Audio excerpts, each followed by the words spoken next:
जय हिंद। मैं अंकित कुमार आप लोग को अपने YouTube channel education zone Hasanpur पर स्वागत कर रहा हूं। जितने लोग हमसे जुड़ गए हैं आप लोग सेशन को शेयर कर लीजिएगा ताकि आपके दोस्त को जानकारी मिल जाए। और जो लोग फर्स्ट बार देख रहे होंगे, अगर आपने चैनल को सब्सक्राइब नहीं किए होंगे कर लीजिएगा। आज जो हम लोग हैं 12th बोर्ड से रिलेटेड आपका एक इलेक्ट्रोकेमिस्ट्री होता है, उस चैप्टर के हम कुछ न्यूमेरिकल क्वेश्चन को देखेंगे, जो कि आपको बोर्ड के एग्जाम में आप लोग को पता है कि कुछ न्यूमेरिकल क्वेश्चन भी पूछे जाते हैं। और हम न्यूमेरिकल क्वेश्चन को ज्यादा कहते हैं बच्चे को प्रिपेयर करने के लिए। अगर आप न्यूमेरिकल क्वेश्चन बनाते हो तो नंबर कटने का चांस आपका 0 हो जाता है। और आपको केमिस्ट्री में जो है आपको क्वेश्चन सिलेक्शन आना चाहिए कि किस क्वेश्चन को हम बनाएं ताकि मेरा नंबर ना कटे। क्योंकि आप अगर थ्योरेटिकल क्वेश्चन लिखते हो सकता है उसमें आपको नंबर काटे जा सकते हैं, लेकिन न्यूमेरिकल क्वेश्चन बनाने से हम लोग को फायदा क्या होता है कि नंबर कटने का चांस आपका 0 हो जाता है। तो चलते हैं हम लोग आज का जो क्वेश्चन है उसको हम लोग कवर करते हैं, क्या है नहीं है उसको हम लोग देखते हैं। तो देखिए आप लोग, सबसे पहला जो क्वेश्चन है आपके सामने उसको आप लोग सबसे पहले देखिए क्या दिया गया है। सबसे पहले आपके सामने जो क्वेश्चन है वो देखिएगा। फर्स्ट क्वेश्चन है, आप लोग इसको सॉल्व कीजिए। अगर आप लोग से हो सके तो इसको बनाने का भी कोशिश कीजिएगा। क्या आएगा आंसर आप लोग जल्दी से कमेंट करके बताइए तो क्या आएगा इसका। चलते हैं, सबसे फर्स्ट जो क्वेश्चन है वो आपको दिया गया है। सबसे फर्स्ट क्वेश्चन जो दिया गया है वो आपके सामने है। क्या 298 केल्विन ताप पर 0.20 मोलरता KCl विलयन की चालकता बताना है। और यानी सांद्रता आपको दे रखा है कितना, तो आपको 0.20 दे रखा है। और यहाँ से ये सांद्रता दे रखा है चालकता, और आप यूनिट से पकड़िए, ये के का मान दे रखा है, के इक्वल टू है 0.0248 ये दे रखा है। और यहाँ से हमको बताना है इसकी मोलर चालकता क्या होगी।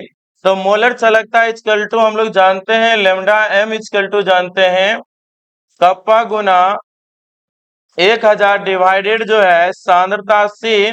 और ये हम लोग को रखना है मोलरता में रखना है। तो आप लोग को ये तो मोलरता में रखना है, इस चीज को हम लोग देखते हैं।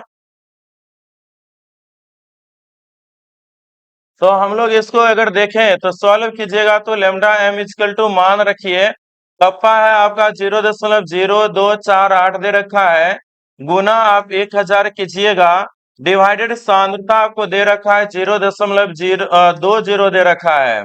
जब इसको आप लेमडा एम सॉल्व कीजिएगा तो आपके सामने जो है इसको आंसर जो है सॉल्व कीजिएगा तो कितना आ जाएगा। तो आप लोग के पास जो नोट मिला है उस नोट में आप लोग देखते जाइएगा कितना क्या दे रखा है। इसको जब आप सॉल्व कीजिएगा तो यहाँ पर पॉइंट उड़ा लीजिए। पॉइंट उड़ाइएगा तो आप यहाँ से जैसे उड़ाइएगा तो ऊपर में आ जाएगा आपको 100, और इसको उड़ाइएगा तो नीचे आपका कितना है, तो आपका आ जाएगा यहाँ पे 4 गो 0 आ जाएगा। इसको आप लोग को सॉल्व कीजिएगा तो यहाँ से टोटल 5 आपका होगा, 4 यहाँ से, एक यहाँ से, ये कट जाएगा, लेमडा एम इक्वल टू ये आपको बच गया 2, और ये 248 यानी आ जाएगा आपको 124 आ जाएगा। तो इसको आप लोग देखिएगा तो आंसर जो है आपको 124 आ जाएगा। और इसमें आप जानते हो क्या होता है, सीमेंस और सेंटीमीटर स्क्वायर आएगा, मोल इनवर्स आएगा आपका 124 आ जाएगा। फर्स्ट का आंसर 124। चलेंगे सेकेंड नंबर क्वेश्चन। सेकेंड क्या है, 298 केल्विन पर एक चालकता सेल जिसमें सांद्रता दे रखा इतना विलयन है का प्रतिरोध बताइए। सांद्रता कितना दिया, तो 0.001 मोलरता दे रखा है, किसका, तो KCl का। प्रतिरोध जो है R आपको दे रखा है 1500 ओम दे रखा है, 1500 ओम। यदि यदि आपको 0.KCl विलयन की चालकता, यानी बोल रहा है इस सांद्रता वाले KCl विलयन का जो प्रतिरोध इतना है, और इसी सांद्रता वाले विलयन का जो चालकता है, और यहाँ भी देखिए विशिष्ट चालकत्व K ही दे रखा है, 0.146 गुना 10 के पावर -3 दिया हुआ है। कैसे हम जाने कि ये चालकता केवल लिखा तो विशिष्ट है, तो हम लोग यूनिट से पकड़ते हैं। चालकता में आप लोग जानते हो विशिष्ट भी होता है, आणविक भी होता है और तुल्यांकी भी होता है। तो आपको यहाँ से यूनिट से पकड़ना है कि विशिष्ट चालकत्व दे रखा है, तो सेल स्थिरांक बताना है। सेल स्थिरांक आप जानते हो कि L/A बोले या इसी को हम G स्टार बोलते हैं, सेल स्थिरांक। तो हम लोग क्या करते हैं, एक फॉर्मूला पढ़े थे, उस आधार पे इसको हम सॉल्व करेंगे। तो कप्पा बराबर आपको आया था 1/R L/A आया था। इसी L/A को हम लोग क्या बोलते हैं, सेल स्थिरांक। यानी आप बोल सकते हो कप्पा इक्वल टू 1/R, और सेल स्थिरांक को हम लोग G स्टार से डिनोट करते हैं। और यहाँ पर आप जब देखिएगा G स्टार इक्वल टू हम लोग को निकल कर आएगा कप्पा गुना R आएगा। तो यहाँ से देखिए कप्पा का मान कितना दिया हुआ है, तो 0.146 गुना 10 के पावर -3, और प्रतिरोध आपको 1500 दे रखा है। प्रतिरोध आपका 1500 है। इसको जब सॉल्व कीजिएगा तो कितना आ जाएगा, तो देखिए यहाँ से सॉल्व करेंगे तो 1500 है, तो आप ये 10 के पावर ये -3 है, तो यहाँ आप इसे लिख सकते हो, इसको 0.146 गुना 1.5 लिख सकते हो, क्योंकि आप इस मान को लिख सकते हो 1.5 गुने 10 के पावर 3 लिख सकते हो। यहाँ -3 और यह +3 आपको कट जाएंगे, तो बच जाएगा आपको 1.46 गुना 1.5 बच जाएगा। जब इसको सॉल्व कीजिएगा तो जो भी आएगा उसको आप आंसर लिख लीजिएगा, और इसका जो आंसर है सॉल्व करके लिखिएगा तो कितना आ जाएगा, आपका है 0.146 और गुना में है 1.5। 1.5 जब कीजिएगा तो ये आ जाएगा आपको 0.219 आ जाएगा। तो जैसा आपको ऑप्शन में रहा करेगा, अगर मान के चलिए ऑब्जेक्टिव में आएगा, जैसा ऑप्शन रहेगा उस हिसाब से आप मिला लिया कीजिएगा क्या आएगा सो। तो चलते हैं क्वेश्चन नंबर 3 पर। क्वेश्चन नंबर 3 पर चलते हैं।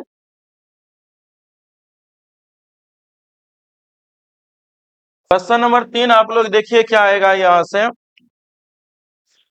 दिया गया है आपको 18 डिग्री सेल्सियस ताप पर KCl के deci normal. Deci normal means आपको पता होना चाहिए N/10 को ही हम लोग क्या बोलते हैं, डेसी नॉर्मल। या आप इसको ऐसे भी लिखते हो 1/10 और इधर लिख दीजिए n, ऐसे लिख सकते हो, या लिख सकते हो 0.1 n लिख सकते हो। डेसी नॉर्मल सोल्यूशन बोला गया है।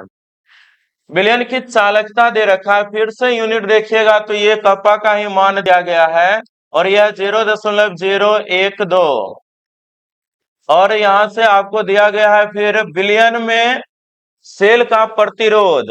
प्रतिरोध आपको R दे दिया गया है, 55 ओम दे दिया गया है।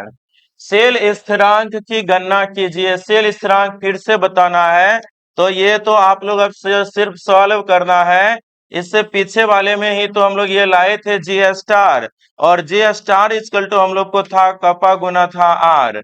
यहाँ मान रखिएगा तो कितना है, तो 0.0112 गुना आपका ये 55 है। इसको आप सॉल्व कीजिएगा कितना आएगा, उसी को आप लिख सकते हो। जब इसको हम लोग सॉल्व करते हैं तो ये आपको आएगा कितना है, तो 0.112 गुना में आपको है 55, तो ये आ जाएगा आपको 6.16 आ जाएगा। तो आप लोग अपना कैलकुलेशन करके मिलाइएगा कितना आता है। तो क्वेश्चन नंबर आपको केवल प्रोसेस आप यहाँ पे ध्यान दीजिए, बाकी तो आपको हर एक चीज वैल्यू रखा हुआ है, आप लोग कैलकुलेट कर सकते हो। ध्यान रखना है आपको, डेसी नॉर्मल सॉल्यूशन बताया गया है कि डेसी नॉर्मल मिस होगा 1/10 लिखिए।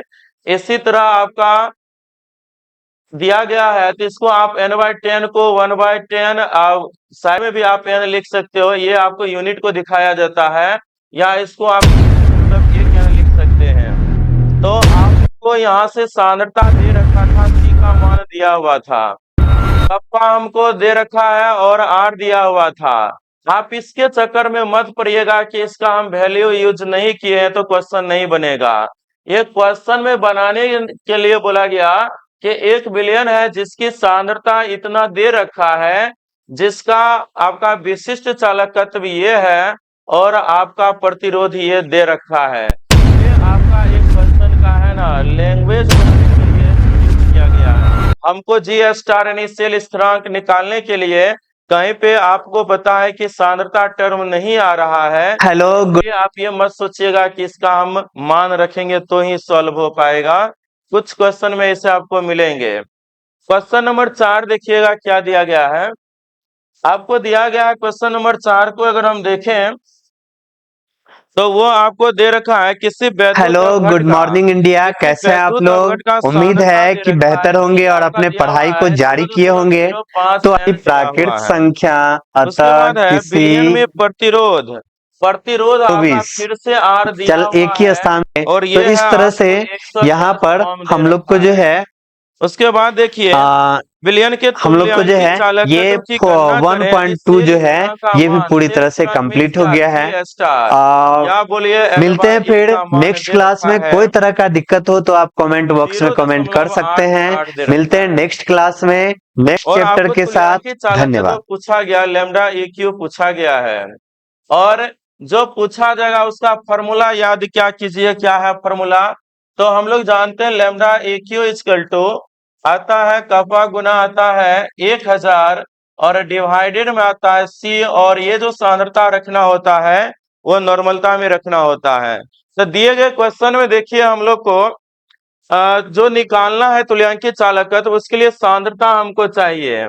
तो क्वेश्चन में तो सांद्रता दे रखा है, उसके बाद हमको कापा चाहिए यानी विशिष्ट चालकत्व का मान चाहिए, लेकिन हमारे क्वेश्चन में वो नहीं दिया हुआ है। प्रतिरोध दे रखा है और सेल स्थिरांक का मान दे रखा है, तो हम लोग निकाल लेंगे, क्या दिक्कत है। यहाँ से आपको ये बताना है तो कपा इक्वल टू हम लोग लिख चुके हैं 1/r इंटू में आप लोग जानते हो जी स्टार, और हमारे पास जी स्टार का भी मान है और आर का भी मान है। तो कपा इक्वल टू आपको आ जाएगा जी स्टार का मान कितना है तो 0.88 है और डिवाइड में आर प्रतिरोध कितना दे रखा है 110 दे रखा है। तो यहाँ से आप चलिए कपा का मान वहां पर रख दीजिए, तो आपको आ जाएगा lambda A Q equal to आ जाएगा 0.88 डिवाइडेड आपको आ जाएगा 110 आ जाएगा, गुना में आपको 1000 है और ये आपका आ जाएगा कितना सांद्रता देखिए कितना है तो 0.05 n दिया हुआ है। इसी को सॉल्व करना है। सॉल्व कीजिएगा तो आपको ये आप लिख सकते हो लैम्डा ए की ई क्यू इक्वल टू 0.88 गुना में 1000 आप लिख ही सकते हो, डिवाइड में आ जाएगा 110 नीचे आ जाएगा और गुना 0.05 हो जाएगा। जब इसको आप सॉल्व कीजिएगा तो यहाँ से अपना पॉइंट हटा लीजिए, ये आपका जो 5 है पॉइंट हटा लीजिए तो ये भी हट जाएंगे और यहाँ से आप एक जीरो से एक जीरो हटा सकते हो। उसके बाद आपको है इसको आप 8 बार में उड़ा सकते हो तो ये कितना 8 गया, यानी आपको आ रहा है यहाँ से और इसको 5 है तो काटिएगा तो 20 पंचे 100 आ जाएगा और लैम्डा ए क्यू का जो मान है यहाँ से आ जाएगा 20 गुना 8 है यानी 160 आ जाएगा आपको। लैम्डा ए क्यू का मान जो है वो कितना आ गया 160 आ गया। यानी कि आपका देख रहे हो जो बेसिक फॉर्मूला है वो याद रहेगा तो आप आसानी से सॉल्व कर सकते हो, बाकी कोई दिक्कत आपको नहीं होगा। यहाँ पर भी देख रहे हो बस सभी जितने भी क्वेश्चन आ रहे हैं सब एक ही टाइप के होते हैं, केवल आपको फॉर्मूला याद रहेगा तो एक फॉर्मूला से दूसरे फॉर्मूला पर आप कैसे जा सकते हो उसी पे आपको निर्भर करता है। हमारे क्वेश्चन में लैम्डा ए क्यू निकालना था, हमको फॉर्मूला था लैम्डा ए क्यू के लिए कपा गुना 1000 वाले, सांद्रता तो क्वेश्चन में दे ही रखा था, तो क्वेश्चन में सांद्रता था लेकिन कपा का वैल्यू नहीं दिया था, लेकिन हम कपा कैसे निकाल सकते हैं उसका सभी डाटा दे रखा था। तो पहले हम निकाले तो कभी क्या होता है एक फॉर्मूला से दूसरे फॉर्मूला को आपको जोड़ने के लिए आना चाहिए, कैसे हम रख सकते हैं। चलिए नेक्स्ट क्वेश्चन है आपके सामने, क्वेश्चन नंबर 5 पे अगर हम चले तो ये दिया गया है 5 नंबर, किसी वैद्युत अपघट के n/2 बिलियन में प्रतिरोध। n/2 का मतलब जानते हो सांद्रता n/2 दिया हुआ है जिसको आप लिख सकते हो 0.5 n लिख सकते हो। यानी आप इसको इसमें लिख हम सकते हो लोग 1/2 तो यहाँ यानी पे लिख देखिए सकते हो 17 से 1/2 भाग लिखा मैच करने वाले को 0.5 आप लिख सकते 1,460 हो। हो जाएगा। 26 हो प्रतिरोध गया, आपका दे 9 रखा है 6 कितना, तो 14 17 45 23 दिया हुआ 29 है, तो 0 कितना ओम 6 पाया 4 गया। तो विलयन की तुल्यांकी चालकत्व की गणना करें, और यहाँ पर जो है सेल स्थिरांक फिर से दे रखा है। सेल स्थिरांक का मान आपको है 11/19 है। सेम क्वेश्चन है, पीछे वाले क्वेश्चन पे ही आधारित है, इसलिए हम वैल्यू रख देते हैं, आप लोग सॉल्व कीजिएगा। यहाँ पर आपको फिर से निकालना पड़ेगा, कपा निकाल लीजिए, और ये आता है 1/r, और गुना में आता है आपको g* आता है। वैल्यू रखिएगा तो r का मान दिया हुआ है आपका 45 दिया हुआ है, g* का मान आपको ये दिया हुआ है कितना, तो 19 है डिवाइड में। तो यहाँ से आपका कपा का वैल्यू आएगा, और फिर से आप लगा लीजिएगा, लैम्डा AQ बोला गया है, तो कपा गुना 1000 आएगा, और डिवाइडेड आपको C आएगा, और ये जो सांद्रता है नॉर्मलता में होना चाहिए, जो कि 0.5 आपको दिया हुआ है। यहाँ से मान रखिएगा, इसको आप सॉल्व कीजिएगा तो कितना लिख सकते हैं, तो 11 डिवाइड में आ जाएगा आपको 45 गुना 19 लिख सकते हो। तो इस प्रकार से आप मान रखिएगा, तो लैम्डा AQ इक्वल टू आपको आ जाएगा यहाँ से 11 डिवाइडेड 45 गुना में आ जाएगा आपको 19, और ये आएगा 1000 डिवाइड में। देखिए सांद्रता कितना है, तो 0.05 दे रखा है। इसी को आपको सॉल्व करना है, जो भी वैल्यू आएगा तो ये आ जाएगा आपको लैम्डा AQ। सिंपलीफाई कर देते हैं, आप लोग अपना सॉल्व कीजिएगा। यहाँ से आप लिख सकते हो 11 गुना 1000 डिवाइडेड, ये आ जाएगा आपको 45 19, और गुना में 0.5। आप लोग सॉल्व कीजिएगा, इसको सॉल्व कर लीजिएगा, जो भी वैल्यू आएगा वही आपका जो है वो आंसर हो जाएगा।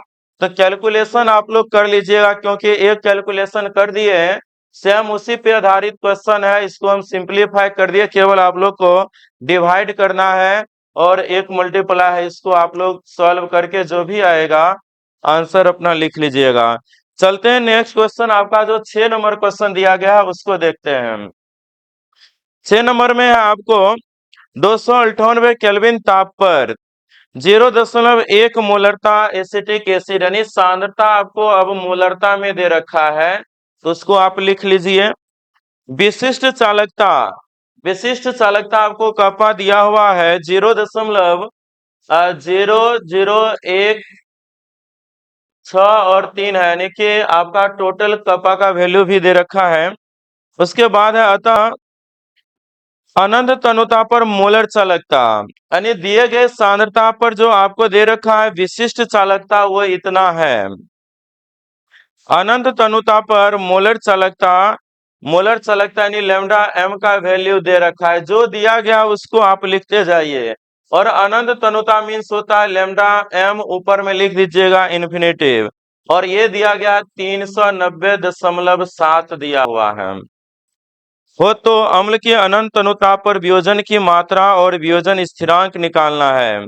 वियोजन की मात्रा और वियोजन स्थिरांक, तो यहाँ से वियोजन की मात्रा हम लोग पढ़े थे, आपको अल्फा इक्वल टू आया था दिए गए सांद्रता पर आणविक चालकत्व डिवाइडेड अनंत तनुता पर आणविक चालकत्व आया था, ये वाला आया था। तो देखिए अनंत तनुता पर तो हम लोग को दे रखा है, लेकिन दिए गए सांद्रता पर आणविक चालकत्व नहीं है, लेकिन हमारे पास यहाँ पर ये वैल्यू दिया हुआ है, तो दिए गए सांद्रता पर हम लोग पहले आणविक चालकत्व निकालते हैं।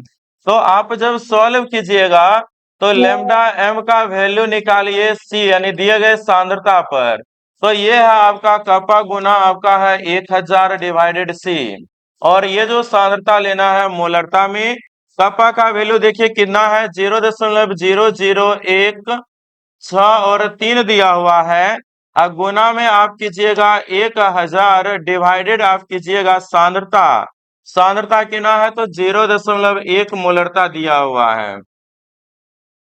जब इसको सॉल्व करेंगे तो हम लोग को ये मान आएगा, ये पॉइंट अगर हम उड़ा दें तो यहाँ पर ये आ जाएगा 0, और 0 आएगा तो ये है 10 के पावर 4, और इसको उड़ाइएगा तो क्या आ जाएगा नीचे में 3 और 2 5, तो ये ऐसे आ जाएंगे 5 आ जाएगा। तो 4 से आपको 4 चला जाएगा, यानी आपका ये आ जाएगा 16.3 आ जाएगा लेमडा एम दिए गए सांद्रता पर आपको 16.3 आ रहा है, और अनंत तनुता पर हमको 390 दिया हुआ है। तो यहाँ से अल्फा इक्वल टू ये फॉर्मूला लगाएंगे, तो क्या है, तो लेमडा एम सी यानी दिए गए सांद्रता पर आणविक चालकत्व और दिए गए सांद्रता पर तुल्यांकीय चालकत्व, कब, अनंत तनुता पर। तो आप ये भी रख सकते हो, लेकिन आपको जब मोलरता दोनों आणविक चालकत्व के रूप में है तो दोनों को उसी में डिवाइड कीजिए। तो फॉर्मूला आप लोग पढ़े हो, दिए गए सांद्रता पर आणविक चालकत्व डिवाइडेड अनंत तनुता पर आणविक चालकत्व। अनंत तनुता के लिए क्वेश्चन में हम लोग को मान दे रखा है और दिए गए सांद्रता पर हम निकाल चुके हैं। तो वैल्यू रखिएगा 16.3 और अनंत तनुता पर है 390.7 है। तो यहाँ से आपको अल्फा का वैल्यू आ जाएगा। उसके बाद आपको दिया हुआ है कि वियोजन की मात्रा निकालना है। वियोजन की मात्रा मीन्स आपको अल्फा निकालना है। वियोजन की मात्रा को ही अल्फा से डिनोट करते हैं। उसके बाद दिया गया है वियोजन स्थिरांक। वियोजन स्थिरांक का फॉर्मूला हम लोग पढ़े हैं। वियोजन स्थिरांक के लिए आप पढ़े हो कि वियोजन स्थिरांक का फॉर्मूला अगर आपको याद हो तो आपका K इक्वल टू था C alpha square. C alpha square था, और यहां से आपको अल्फा जब निकल जाएगा तो आपका दिया गया वियोजन स्थिरांक K इक्वल टू सांद्रता देखिए कितना है, 0.1 दिया हुआ है, और यहां से अल्फा निकालिएगा। अल्फा का जो मान आएगा उस मान को यहाँ पे रख के आपको सॉल्व करना है। यानी अल्फा का मान यहाँ से निकालोगे कितना आएगा, तो आप 16.3 है, और नीचे आपका 390.7 है। इसको आप डिवाइड कीजिएगा, अल्फा का मान आएगा, उससे भी नहीं होगा तो आप इसी मान को यहाँ पे रख सकते हो। तो आ जाएगा आपको यहाँ से 16.3 डिवाइडेड 390 आपका कितना है 7, इसी का स्क्वायर करना है। सॉल्व कर लीजिएगा, बस कैलकुलेशन है, इसको आप कीजिएगा क्योंकि न्यूमेरिकल क्वेश्चन है। आप लोग थोड़ा बहुत कैलकुलेशन खुद कीजिएगा। प्रोसेस हम बता दिए कैसे करना है। आपको निकालना था वियोजन की मात्रा। वियोजन की मात्रा का फॉर्मूला हम लोग जानते हैं, दिए गए सांद्रता पर आणविक चालकत्व डिवाइडेड अनंत तनुता पर होना चाहिए। तो हमारे पास तो अनंत तनुता पर मान दे रखा था, लेकिन सांद्रता पे नहीं दे रखा था, तो हम दिए गए सांद्रता पर निकाले। फॉर्मूला था, यहाँ से हम लोग मान रखे तो दिए गए सांद्रता पर हम लोग को आणविक चालकत्व का वैल्यू आया था 16.3 आया था। फिर से अल्फा का हम फॉर्मूला ये लगाए, अल्फा निकालोगे और वियोजन स्थिरांक हम जानते हैं कप्पा इक्वल टू क्या, C अल्फा स्क्वायर। और ये भी बात हम आपको बोले, अगर आपका वियोजन की मात्रा 5% से कम होगा तो ये वाले फॉर्मूला लगाओगे, और नहीं अगर 5% से ज्यादा आ जाता है तो बोले थे ये वाले लगाना है, C अल्फा स्क्वायर, और डिवाइड में था 1 माइनस क्या, अल्फा था। तो आप लोग इस चीज को ध्यान रखिएगा, इसको सॉल्व कीजिएगा, आपको आंसर चला आएगा। कैलकुलेशन है, आप लोग कीजिए इसको। उसके बाद है क्वेश्चन नंबर 7, जो कि आप लोग को नोटबुक में मिल जाएगा, कॉपी में कराया गया है, फिर एक बार देख लीजिए। क्वेश्चन नंबर 7 जो है दिया गया है NaCl, HCl और NaAC। NaAC का मीनिंग क्या है वो देखिएगा, NaAC क्या होता है। तो यहां से हम लोग देखते हैं NaAC का मीनिंग क्या है। Na और AC लिखा हुआ है, इसका मीनिंग जो है आप लोग ध्यान दीजिएगा, एसिटिक एसिड से रिलेटेड ये है।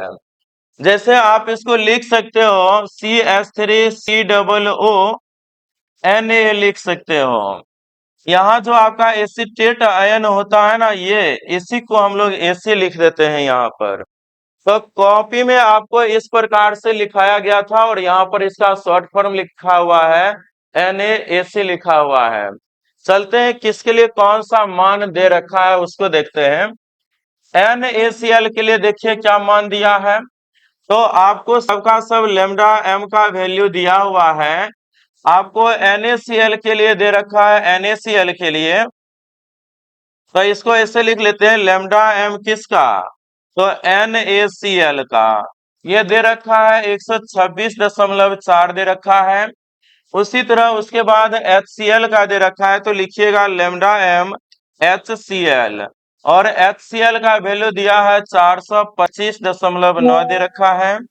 उसके बाद आपको NaAC लैम्डा m जो है NaAC का दे रखा है, और ये है आपको 91.05 दे रखा है। यानी क्वेश्चन में जो भी कुछ दिया हुआ है उसको आप लिख लिया कीजिए।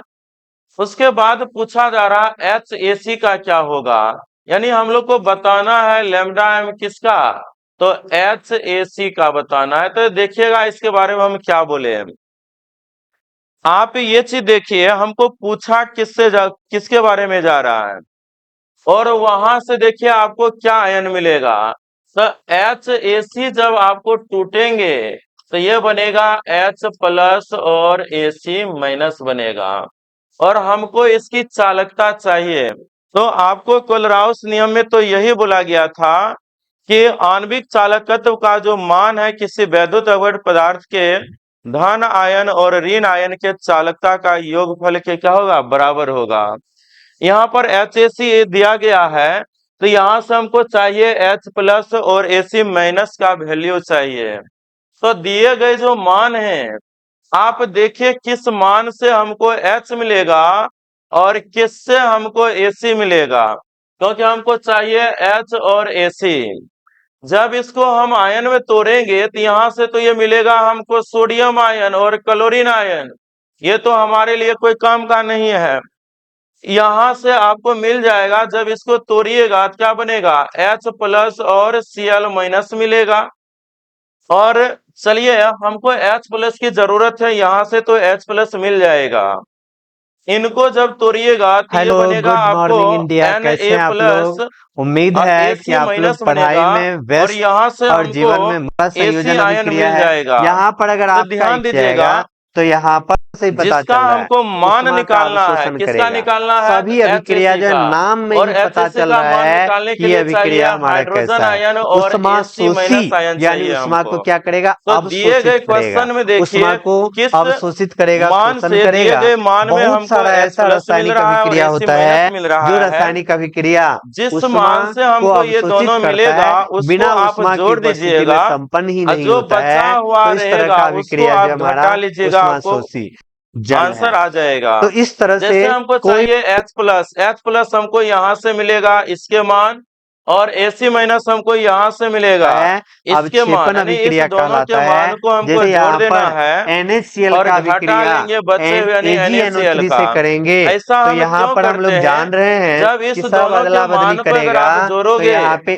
तो क्लोरीन आयन के द्वारा जो AgCl चालकता आएगा और NaNO3 और बनाया है। यहाँ पर सोडियम आयन के AgCl जो द्वारा जो है चालकता सिल्वर होगा उसका भी क्लोराइड जो मान जुड़ है जाएगा, ठोस के रूप और में हमको तो उसका नीचे की चाहिए ओर नहीं, बैठ केवल चाहिए जाएगा। H तो प्लस और आप AC लोग पढ़े माइनस। हैं तो जो यहाँ पर पदार्थ आपको नीचे की Cl ओर बैठ माइनस जाता और है इसको Na नीचे प्लस की ओर दोनों तीर का लगा मान के जुड़ दर्शाते जाएंगे, हैं। और इसीलिए हम AgCl यहाँ का पर Na सफेद और Cl अवक्षेप वाले मान को यानी घटा लेंगे, तो व्हाइट मेरा कलर का ओवरऑल जो बचेगा अवक्षेप प्राप्त वो होगा। H तो प्लस और किसी AC भी माइनस का अभिक्रिया बचेगा। में जब अवक्षेप तो प्राप्त ज्यादा हो आप लोग गया को तो सोचने वो की जरूरत अभिक्रिया नहीं हमारा है, क्या हो जाएगा, जिसकी मान की अवक्षेपण जरूरत हमको अभिक्रिया है हो आप जाएगा। देखिए तो कहाँ से यहाँ तक प्राप्त आप लोग होगा, समझ गए। उस अब दो हम लोग समीकरण चलते हैं को आप नेक्स्ट। जोड़ दिया कीजिएगा, और जो बच जाएंगे उसको हम घटा लिया करेंगे। मैक्सिमम क्वेश्चन आपको है। हाँ, एक चीज ध्यान रखना है कि कुछ डाटा अगर मान के चलो बिना काम का दे रखा है तो उसको मत घटाना। यहाँ से हमको ये पता चला कि H प्लस और AC की जरूरत है, अतिरिक्त हमको Cl और Na प्लस जुड़ रहा है, इसलिए हम NaCl वाले को क्या किए, घटा लिए। यानी आप यहाँ से निकालोगे तो इस दोनों के मान को जोड़िए तो 425.9, और ये आएगा 91.05, और माइनस है आपका 126.4 दिया हुआ है। इसको सॉल्व कीजिएगा, आपको लेमडा HAC का मान निकल कर चला आएगा। यानी आप जब इसको कीजिएगा तो 390 के आसपास कोई वैल्यू आएगा, तो आप लोग देख लीजिएगा 390 के ही आसपास आएगा। ऐसे करें तो 425 दशमलव कितना है, तो 425.9 है, और ऐड करना है 91.05 को, और माइनस हम लोग को करना है कि ना तो 126.4 को करना है तो 390.55 आ रहा है, 390.55 आ रहा है। तो आप लोग इसको कैलकुलेशन है, जोड़ घटा है, इसको सिंपल सा है, इसको आप कर सकते हो। इसी तरह चलिएगा क्वेश्चन नंबर 8। देखिए 4 क्वेश्चन इसी पे आधारित है, बस आपको हम बता रहे हैं क्या तो दिया है। तो देखिए यहाँ से AgNO3 लिख लीजिए पहले। AgNO3 के लिए कितना है तो 116.5 दे रखा है। उसके बाद आपको है किसके लिए तो NaCl के लिए है। NaCl के लिए आपको दिया गया है, NaCl के लिए जो वैल्यू दिया गया है वो 110.3 है। एवं NaNO3 के लिए आपको दे रखा है, NaNO3 के लिए दे रखा है कि ना तो 105.2 है, 105.2 है। हमको चाहिए किसका तो AgCl का चाहिए, तो इसका हम लोग को निकालना है। कैसे निकालेंगे, फिर से वही बात, जब ये आयन में टूटेगा तो हमको Ag प्लस और Cl माइनस आएगा, और इन तीनों में देखना है कि Ag हमको कहाँ से मिलेगा। तो Ag हमको इस समीकरण से मिलेगा, फर्स्ट वाले से। Cl कहाँ से मिलेगा तो दूसरे वाले से मिलेगा। बच गया तीसरे वाले, तो इसमें हमको निकालना है लैम्डा m जो है AgCl का निकालना है। तो हमको चाहिए Ag आयन और यानी सिल्वर आयन और क्लोरीन आयन। तो सिल्वर आयन हमको यहाँ से मिलेगा, क्लोरीन आयन यहाँ से मिलेगा। तो आप इस दोनों को जोड़ लीजिएगा, जो बच गया उसको हम घटा लेंगे। मीन्स आपको आ जाएगा यहाँ से 116.5 प्लस 110.3 और माइनस आ जाएगा 105.2। इसको आप जब सॉल्व कीजिएगा तो सिंपल है, आपको यहाँ से बच जाता है 5.1 बच जाएगा। जब इसको सॉल्व कीजिएगा तो आपको आ जाएगा 121.6 आ जाएगा, यहाँ से सॉल्व कीजिएगा तो देखिए जो भी मान आएगा आप लोग अपना सॉल्व कीजिए। मान रख दिए, सिंपल क्या बोले, हमको चाहिए था सिल्वर आयन और क्लोरीन आयन। यहाँ से सिल्वर आयन मिल रहा है और इस समीकरण से क्लोरीन आयन मिलेगा। जो चाहिए वो आयन कहाँ से मिल रहा है उस दोनों को जोड़ो, जो बच जाता है उसको हम घटा देंगे, मेरा आंसर आ जाएगा। तो क्वेश्चन नंबर 8 है, इसी प्रकार आपका क्वेश्चन नंबर 9 भी है। देखिए जो दिया गया उसको हम लिखते हैं। आपका HCl दे रखा है, HCl का कितना है 426.1 दिया। फिर से आपको NaCl है, NaCl का वैल्यू देखिए कितना है तो ये आपको है 126.5 दे रखा है। और उसके बाद देखिए एवं किसका दिया है तो CH3 COONA का वैल्यू दे रखा है, और ये है 91 दे रखा है। निकालना किसका है तो हमको निकालना है लैम्डा m, जो निकालना है वो CH3 COOH का निकालना है हम लोग को। अब यहाँ से देखिए, जब आपको तो इस आयन इसको तोड़ोगे आयन में किसको तो CH3 और COOH का हम लोग को निकालना है। तोड़िएगा तो ये आता है acetate ion CH3 COO minus plus H plus आएगा। इसी को हम लोग बोलते थे AC minus plus H plus बोल सकते हो, इसी को AC बोला जाता है।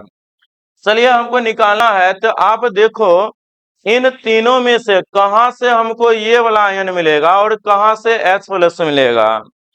तो देखिए एसीटेट आयन हमको यहां से मिल जाएगा और H प्लस हमको यहां से मिलेगा। तो H प्लस यहाँ से मिल रहा है, एसीटेट आयन यहाँ से मिल रहा है, तो आप इस दोनों को जोड़िए। ये बच गया है ना तो इसको घटा लीजिएगा। यानी आपको क्या करना है, यहाँ पर जो कीजिएगा, हमको एसीटेट आयन इस समीकरण से मिल रहा है तो लिखेंगे यहाँ पे 91। फिर हमको चाहिए H प्लस मिल रहा है, यहाँ से कीजिएगा 426.1 माइनस कीजिएगा, जो बच गया बचा कौन NaCl वाले, तो NaCl वाला बचा है तो आप लिखिएगा 126.5। इसको आप सॉल्व कीजिएगा तो कितना आ जाएगा, तो यहाँ से आपको 426 है और यहाँ पर 126 है, घटा लीजिएगा तो आपको 300, तो यहाँ पर आ जाएगा कि ना 300 आपका आ जाएगा 391, यानी 390.5 आ जाएगा।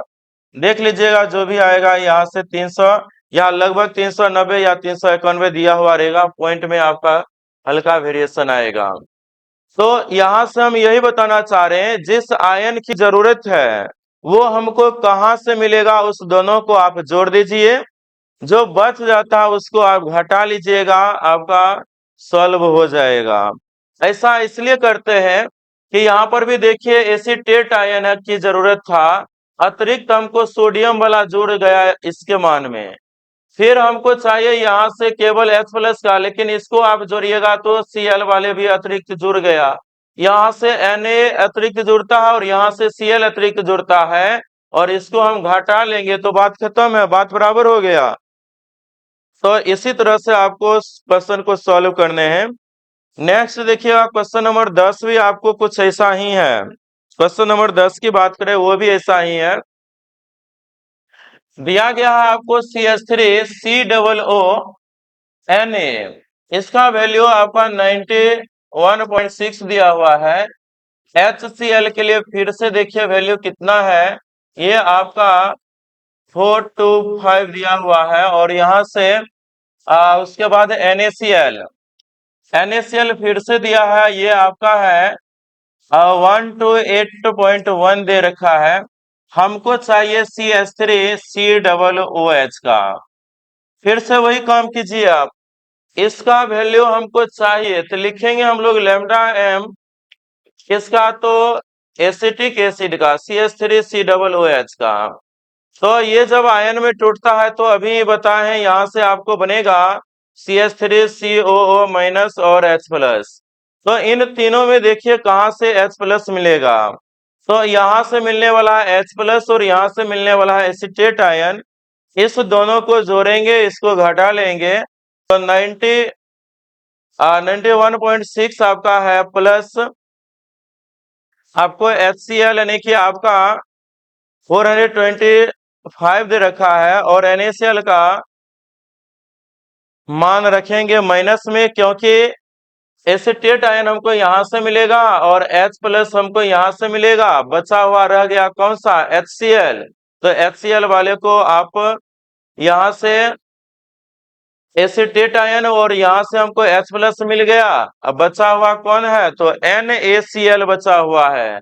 तो NaCl वाले मान को हम क्या किए, घटा लिए। इसको सॉल्व कीजिएगा सब का सब क्वेश्चन नंबर आपको 7 से लेकर 10 तक आपका सब सेम का सेम है, बस आपको देखना है किसका निकालना है और वो आयन कहाँ से मिलेगा, उसको आप जोड़ लीजिएगा, बात खत्म है। चलिए नेक्स्ट चलते हैं क्वेश्चन नंबर 11। क्वेश्चन नंबर 11 में थोड़ा आपको सीखने की जरूरत है। पहले हम लिखते हैं सभी वैल्यू को, आ जाएगा आपको दिया हुआ है BaOH का होल 2 दिया हुआ है, इसका वैल्यू देखिए 523.28 है। उसके बाद आपका BaCl2 का दे रखा है, BaCl2 इसका वैल्यू है 280 दे रखा है। उसके बाद आपको NH4Cl का है 129.8 है। तो आपको निकालना है किसका, तो निकालना है आपको NH4OH का निकालना है। तो लिखिएगा यहाँ से लैम्डा m किसका, तो NH4OH का, इसका निकालना है। तो पहले हम ये देखते हैं NH4OH जब टूटता है तो बनाएगा क्या, तो NH4 जब टूटेंगे तो अमोनियम आयन और हाइड्रोक्साइड आयन बनाएगा, यानी NH4+ और OH-। तो बताइए NH4 हमको कहाँ से मिलेगा, तो NH4 हमको यहाँ से मिलेगा। उसके बाद OH कहाँ से मिलेगा, तो यहाँ से मिलेगा। जहां से जो मिलेगा उसको हमको जोड़ देना है, जो बच जाएगा घटा लेना है। लेकिन इसमें सीखने वाली बात क्या है कि हमको यहाँ पर चाहिए NH4, एक NH4+ और यहां से हमको एक NH4 प्लस मिल जाएगा, इसमें तो कोई परेशानी नहीं है। यहाँ चाहिए हमको OH, केवल एक OH चाहिए और हमको यहाँ से मिलेगा 2 OH। तो क्या करेंगे, इसके मान को 2 से डिवाइड कर देंगे, क्योंकि यहाँ पर हमको चाहिए केवल एक OH का मान और यहाँ पर दे रखा है 2 OH का मान। तो इसके मान को हम 2 से डिवाइड करेंगे। इस दोनों के मान को तो जोड़ना है, तो जोड़ लेते हैं। 129.8 है, प्लस कीजिएगा 523.28 डिवाइडेड 2। ऐसा क्यों किए, हमको चाहिए एक OH का मान जबकि यहाँ पर दे रखा होगा 2 का, तो इसीलिए हम इसको 2 से डिवाइड किए।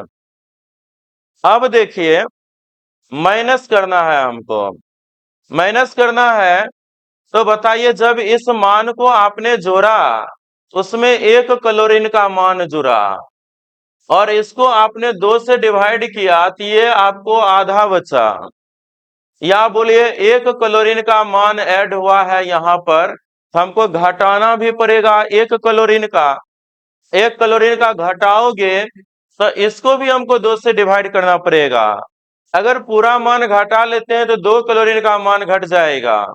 यानी जब इस समीकरण को हम जोड़ते हैं तो NH4 प्लस का तो मान जुड़ता ही है, साथ में क्लोरीन आयन का भी मान दे रखा होगा यहाँ पर। यानी ये जो मान दिया हुआ रहता है कुल धन आयन और कुल ऋण आयन का मान दिया हुआ रहता है। तो NH4 प्लस के मान के साथ Cl का भी मान जुड़ा होगा, 1 क्लोरीन का जुड़ा होगा, और इसमें देखते हो 2 क्लोरीन का मान है, तो इसको भी 2 से डिवाइड कर देंगे तो मेरा घट जाएगा 1 क्लोरीन का। यानी माइनस करोगे आप 280 डिवाइडेड करोगे 2, और इसको आप लोग सॉल्व कीजिएगा। एलसीएम है, एलसीएम ले लीजिएगा, आंसर आपको चल आएगा। तो 4 क्वेश्चन तो सॉल्व कर दिए, एक क्वेश्चन में आप लोग अपना कैलकुलेशन कीजिएगा जो भी आएगा। नेक्स्ट क्वेश्चन देखिएगा, क्वेश्चन नंबर जो 12 दिया गया है उस क्वेश्चन को आप लोग देखिए क्या दे रखा है।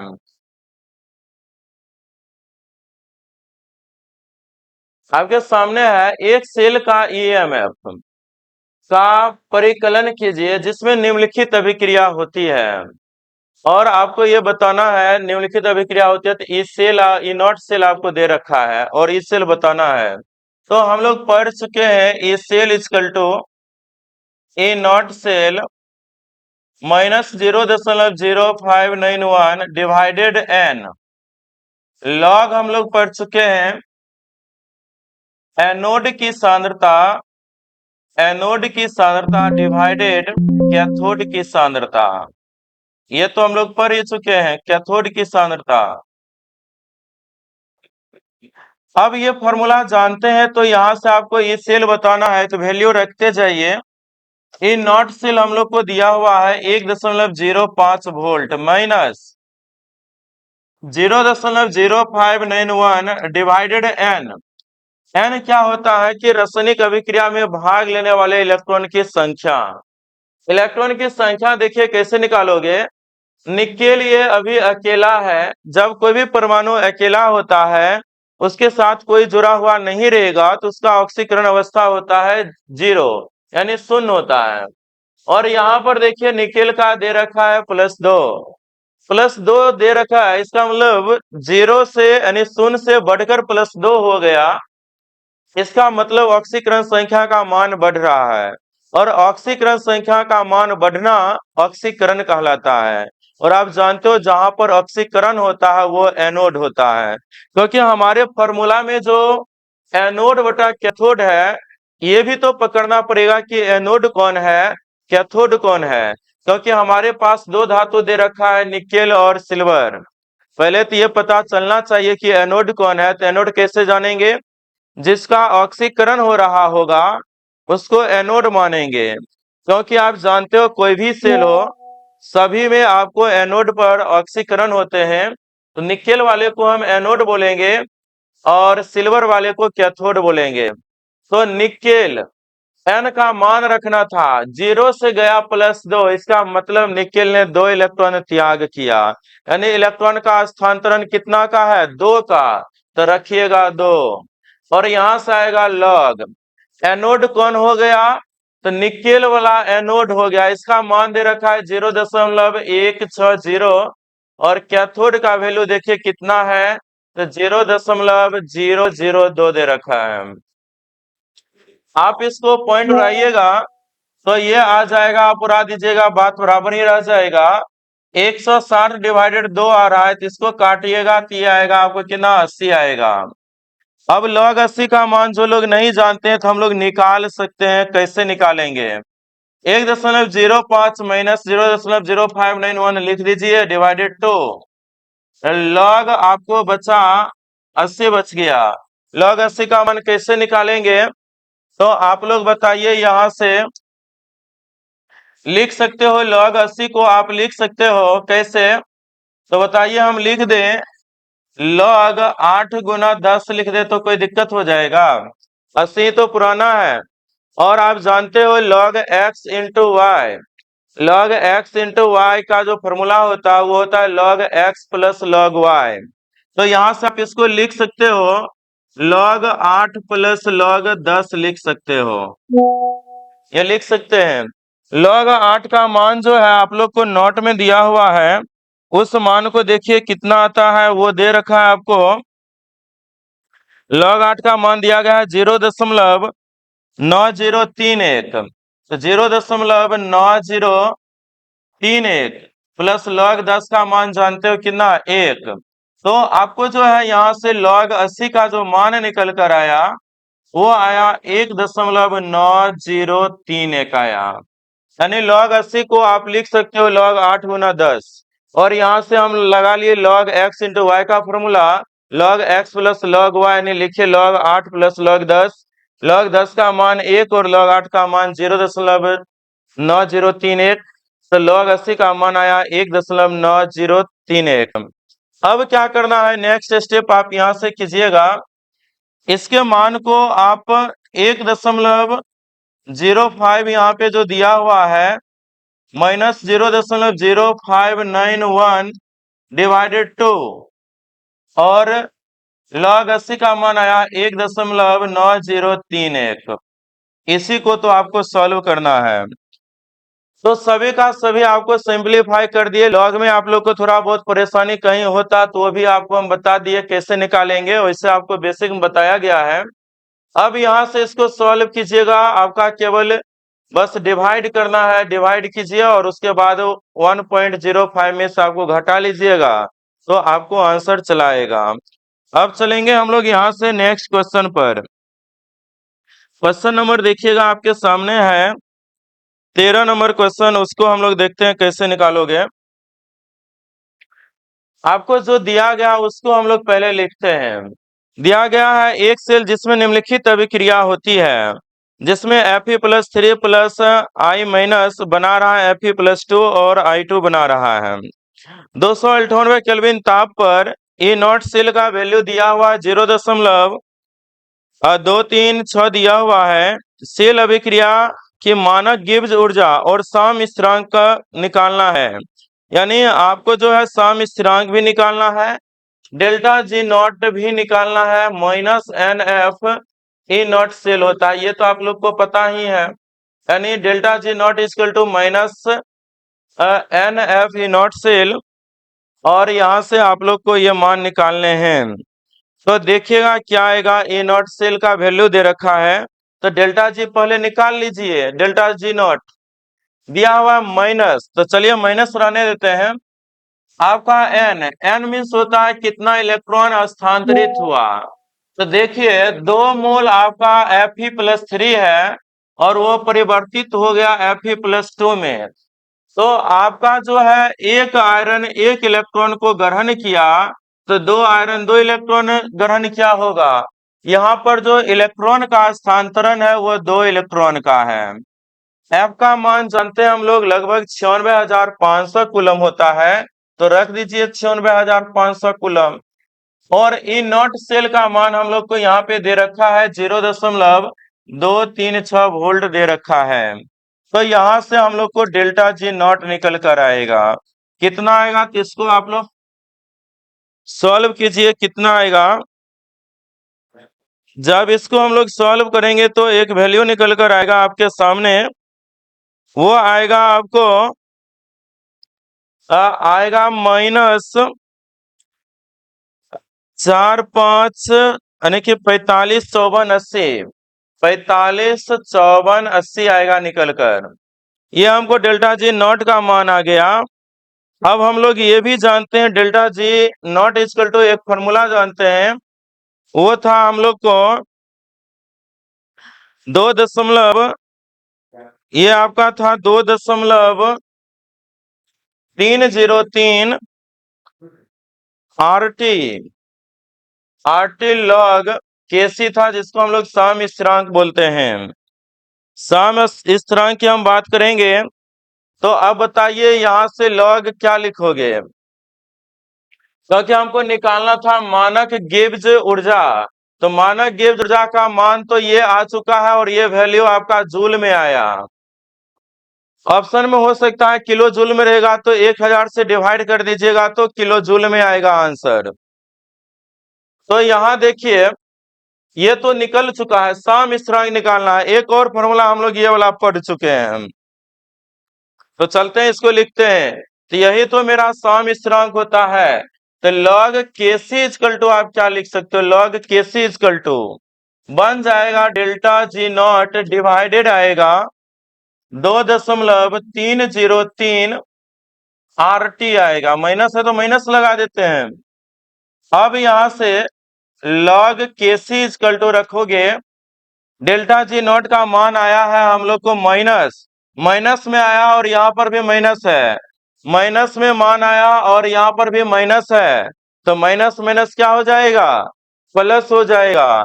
तो रखिएगा यहाँ से 45 54 80 डिवाइडेड 2.303 गुना आर का मान 8.314 और तापमान क्वेश्चन में देखिए कितना दिया है 298। जब इसको सॉल्व कीजिएगा तो लॉग केसी का जो वैल्यू है, लॉग केसी का वैल्यू कितना आएगा, तो ये आपको आ जाएगा कितना, तो आएगा 7.983। तो ये आएगा 7.983 निकलकर चला आएगा। अब देखिए इसको सॉल्व करना है। इसको आप लिख सकते हो केसी इक्वल टू, जब लॉग को इधर भेजते हैं तो उसको बोला जाता है एंटी लॉग, एंटी लॉग 7.983 ये आप लिखिएगा। अब यहां से क्या है, एंटी लॉग कैसे सॉल्व होता है वो देखिएगा। क्वेश्चन में देखिए क्या एंटी लॉग का मान दिया है, नहीं दे रखा है। आपको जब क्वेश्चन में आएगा एग्जाम में तो एंटी लॉग का मान दिया हुआ रहेगा, नहीं है तो हम लोग सॉल्व कर सकते हैं। आप लिखिएगा केसी इक्वल टू, ये जो वैल्यू है जो दशमलव से पहले रहेगा उसको 10 के पावर घात में लिख देना है। जैसे आपको 7 है तो 10 के पावर 7 लिख दिए।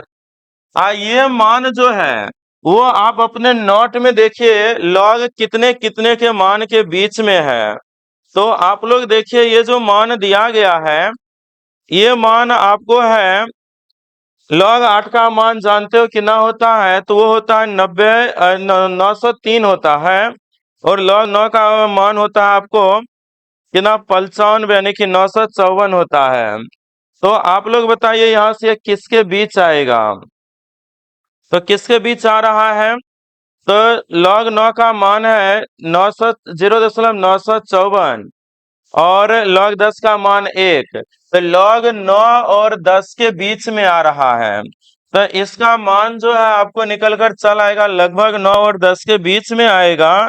और आप लिख सकते हो 9.6 गुना 10 के पावर 7, क्योंकि आपको लगभग बीच में है, हल्का थोड़ा ज्यादा है, क्योंकि हमको 900 ये 83 पॉइंट के बाद 83 है और 100 तक जाना है, 50 से थोड़ा ये ज्यादा है, इसलिए थोड़ा बढ़ा के लिख दोगे। तो आपका जो भी वैल्यू दिया रहेगा 10 के पावर 7, उसके बाद देखिए जो बच जाता है पॉइंट के बाद किस लॉग के मान के बीच में आता है, उसी बीच का कोई आंसर होगा। और लगभग में आप देख लीजिएगा कि जो किसके पास है, मान के चलिए 9 के पास रहता तो 9 पॉइंट कुछ लिखते, 0.5 से कम लिखते, और ये आपका 10 के पास है, इसलिए हम 9 पॉइंट से बढ़ा के लिखे। लेकिन आप लोग को एग्जाम में जब आएगा तो एंटी लॉग का वैल्यू दिया होगा। आगे हमारे भी क्वेश्चन में दिया हुआ है, ये सब का सब आपका एनसीईआरटी का क्वेश्चन है, और एनसीईआरटी में आपको लॉग का वैल्यू नहीं दिया हुआ रहता है, लॉग टेबल देख के बनाना होता है, इसलिए यहाँ पर जो है आपको नहीं दिया गया है।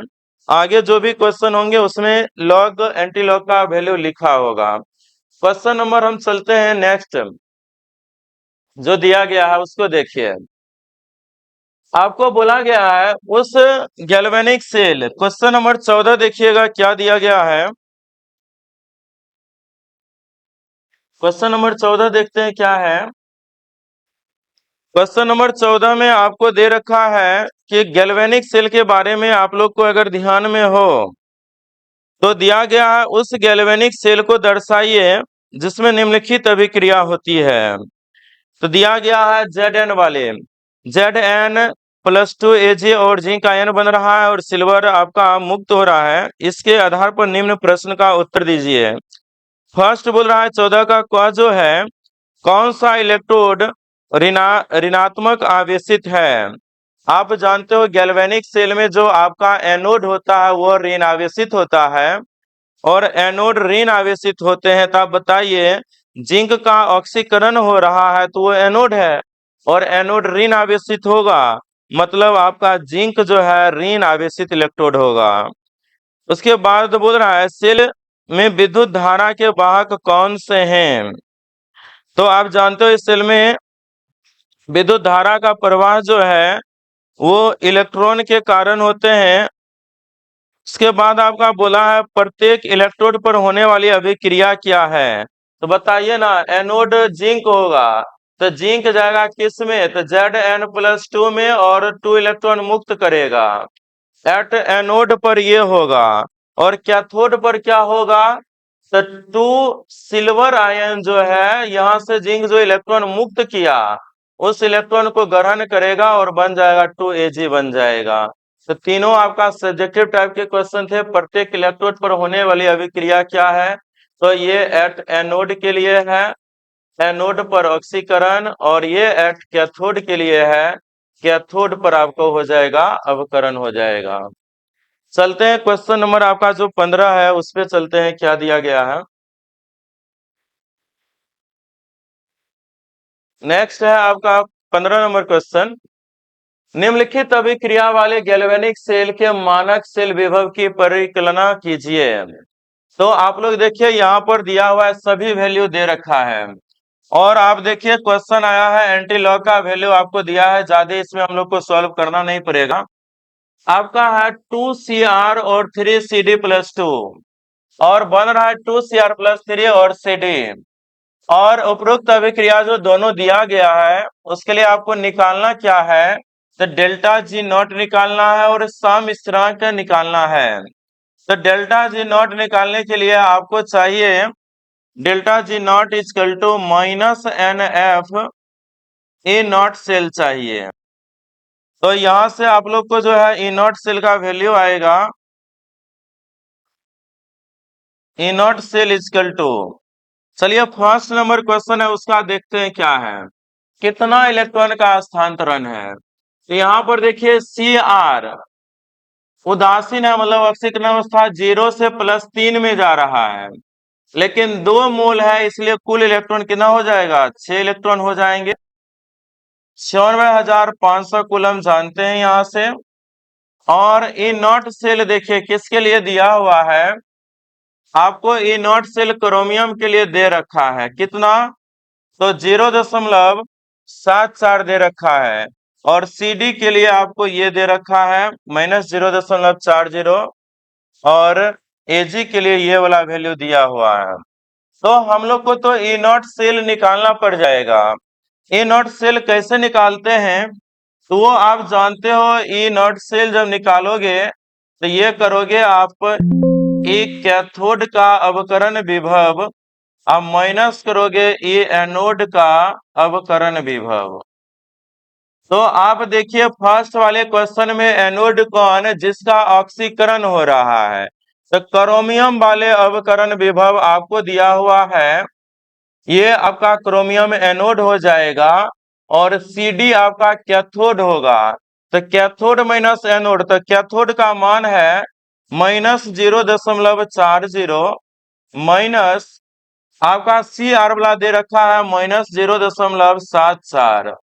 जब ये सॉल्व कीजिएगा तो माइनस माइनस हो जाएगा प्लस, बचेगा आपको 0.34 प्लस में बचेगा। तो यहां से आप रखिएगा 0.34। जब इसको सॉल्व करेंगे गुना कीजिए, कितना आता है डेल्टा जी नॉट का मान। दोनों क्वेश्चन सेम ही प्रकार के हैं, इसलिए एक क्वेश्चन आप लोग देखिए और एक खुद से बनाइएगा। तो क्वेश्चन नंबर आपका जो ये 15 है, इसमें डेल्टा जी नॉट को जब हम लोग सॉल्व करेंगे तो इसका जो वैल्यू है कितना आ जाएगा, तो आपको डेल्टा जी नॉट इसको जब हम सॉल्व करते हैं तो आ जाता है, माइनस में आएगा 196,860 जूल। तो यहां से आएगा -196 और आएगा यहां से 860 जूल आएगा। तो देखिएगा, अगर कभी कभी डेल्टा जी नॉट का ही मान पूछेगा तो जनरली ऑप्शन किलो जूल में दिया हुआ रहता है, 1000 से डिवाइड कर दिया करेंगे तो किलो जूल में आ जाएगा आंसर। डेल्टा जी नॉट का जब मान आ गया तो सम स्थिरांक बताना है, और इससे पहले भी हम लोग सम स्थिरांक का मान निकाल चुके हैं। तो आप लोग चलिएगा सम स्थिरांक कैसे निकालोगे। तो delta G nought equal to हम लोग फॉर्मूला जानते हैं -2.303 लॉग आया एन आर। लॉग से पहले क्या था हम लोग को -2.303 RT, लॉग था हम लोग को KC। तो आप लिख सकते हो यहां से लॉग KC इजकल टू लिख सकते हो डेल्टा जी नॉट डिवाइडेड लिख सकते हो 2.303 RT रख सकते हो, और यहां से माइनस डेल्टा जी नॉट का मान हम लोग निकाल चुके हैं, कितना आया था डेल्टा जी नॉट का मान, देखिए -196,860 आया था, -196,860 आया था, मान रखिएगा। तो ये आएगा 2.303, R का मान 8.314, और यहां से आपको R का मान T देखिए कितना दे रखा है, तापमान कितना दिया है उसको आप लोग एक बार देख लीजिए कितना दिया है। तो जब नहीं दिया हुआ रहेगा तो तापमान हम लोग मान के चलेंगे कितना, तो 298 ही मान के चलेंगे। तो आपको जब क्वेश्चन में नहीं दिया हुआ रहेगा तापमान तो लेके चलिएगा कमरे के तापमान यानी 298 केल्विन। इसको जब सॉल्व कीजिएगा तो लॉग केसी का जो वैल्यू आएगा सॉल्व करने पर, ये आपका आएगा लॉग केसी का जो मान है ये आएगा 34.501 आ जाएगा। तो यहां से क्या लिखिएगा, केसी इजकल टू लिखिएगा एंटी लॉग 34.501 लिखिएगा। और आप देखिए क्वेश्चन में इसका वैल्यू दे रखा है, इसका वैल्यू दे रखा है। तो देखिए एंटी लॉग 34.501 का वैल्यू दे रखा है। इसी तरह क्वेश्चन में आपको लिखा हुआ ही आएगा, कितना है 3.17, तो लिख देंगे 3.17 गुना 10 के पावर 34, और बोले थे पॉइंट वाला जो है वो 10 के घात में जाएगा, और ये वैल्यू देखिएगा तो लॉग 4 और 3 के बीच में है, और इसका मान आपको दे रखा था, तो इस प्रकार से सॉल्व हो गया। तो ठीक इसी प्रकार भी सेकेंड क्वेश्चन है, पहले ई नॉट सेल निकाल लोगे। सेकेंड क्वेश्चन में आप किसको एनोड किसको कैथोड मानिएगा। आयरन देखिए +2 से जा रहा है +3 में, ऑक्सीकरण हो रहा है, ये एनोड होगा। Ag प्लस से जा रहा है Ag में, ये कैथोड होगा क्योंकि अवकरण हो रहा है। ई नॉट सेल का मान निकालने के लिए आप यूज कीजिएगा आयरन वाले वैल्यू, और आयरन का मान आपको यहाँ पर दे रखा है आयरन का, और Ag का वैल्यू यहाँ पे दिया हुआ है। ये आपका हो गया एनोड और ये हो गया कैथोड। तो एनोड और कैथोड ये हो गया आपका कैथोड। कैथोड वाले वैल्यू आपका ये आएगा और एनोड वाले वैल्यू आपका यहाँ से ये वाला आ जाएगा। घटाइएगा तो इनोड सेल का मान आपको आ जाएगा 0.03 आ जाएगा। सॉल्व कीजिएगा, प्रोसेस आपका सेम रहेगा इसी प्रकार से। और बनाइएगा, नहीं बनेगा तो आप लोग बोलिएगा। एक क्वेश्चन तो आपको हम सॉल्व कर दिए हैं, सेम प्रोसेस आपका है। ई नॉट सेल का भी मान कैसे करोगे बता दिए, कैथोड माइनस एनोड। कैथोड आपका हो गया Ag, घटाओगे 0.80 में से 0.77 घटाओगे तो बचेगा ई नॉट सेल 0.03। उसके बाद फिर से ये फॉर्मूला लगाओ, आंसर आ जाएगा। एन जो है एक इलेक्ट्रॉन का स्थानांतरण है, यहाँ एक रखोगे, यहाँ पर 0.03 96,500 कूलम तो जानते हो फिक्स वैल्यू है। सॉल्व कीजिएगा, आपको आ जाएगा। और एंटी लॉग का मान आपको क्वेश्चन में दे रखा है। चलते हैं क्वेश्चन नंबर जो आपका है नेक्स्ट, उसको देखते हैं। 16 नंबर क्वेश्चन है, उसको आप लोग देख लीजिए क्या आएगा इसका। जो है 16 नंबर क्वेश्चन आप लोग को 15 तक तो समझ में आ ही गया है। 16 नंबर क्वेश्चन देखिए क्या दिया गया है निम्नलिखित सेल की निम्नलिखित सेल की 298 केल्विन पर निर्दिष्ट समीकरण एवं ईएमएफ लिखना है। यानी हमारे पास 4 क्वेश्चन दिया हुआ है। आपको इसका सेल का रिप्रेजेंटेशन आपको बताई थी कि किसी सेल को निरूपण कैसे करना है। आपके पास ये समीकरण सेल को निरूपित करके दिया हुआ है। उसके बाद आपको कुछ वैल्यू भी दिया गया है। हमारे पास यहाँ पे 4 क्वेश्चन है, लेकिन चारों क्वेश्चन का जो यहाँ पे है आपका कुछ मान दिया गया है, यहाँ से आपको कुछ हिंट लेना है। क्योंकि जब हम लोग सेल का विद्युत वाहक बल निकालेंगे तो वहां पर हम लोग को ई नॉट सेल की भी आवश्यकता होगी। और ई नॉट सेल निकालने के लिए आपको पता है कि हम लोग कैथोड का रिडक्शन पोटेंशियल में से हम लोग एनोड के रिडक्शन पोटेंशियल को घटाते हैं। और वो आपका यहाँ पे जितने भी वैल्यू दिया हुआ है सब में देखिए आपको, जैसे मैग्नीशियम आयन जा रहा है मैग्नीशियम में, उसी तरह कॉपर आयन जा रहा है कॉपर में। ओवरऑल आप देखिएगा तो सबका हमको रिडक्शन पोटेंशियल ही दे रखा है। तो देखते हैं हम लोग का जो फर्स्ट क्वेश्चन है उसको देखते हैं क्या दिया गया है। आपको बोला गया मैग्नीशियम से मैग्नीशियम आयन है जिसकी सांद्रता दे रखा है। और उसके बाद आपका जो है कॉपर आयन से कॉपर बन रहा है, इसकी भी सांद्रता दे रखा है। आपको पता है जिसको हम लोग बाईं तरफ रिप्रेजेंट करते हैं वो मेरा एनोड होता है, जो दाईं तरफ होता है वो कैथोड होता है। चलते हैं हम लोग का जो फर्स्ट क्वेश्चन है 16 का फर्स्ट क्वेश्चन, उसको हम देखें।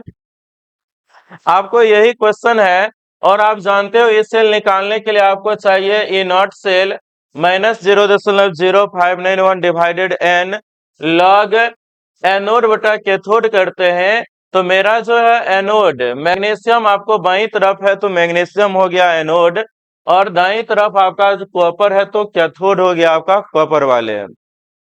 ये फॉर्मूला तो हम जानते हैं, लेकिन हमारे क्वेश्चन में जो है ई सेल निकालने के लिए पूछा गया, लेकिन ई नॉट सेल का मान नहीं दिया हुआ था। तो ई नॉट सेल का मान निकालना हम लोग जानते हैं कि आपका ई नॉट सेल निकालोगे ये कैथोड का रिडक्शन पोटेंशियल माइनस ये एनोड का रिडक्शन पोटेंशियल। और आप देखिएगा कैथोड मेरा कॉपर है, कॉपर का वैल्यू आप लोग देखिए क्वेश्चन में दे रखा है।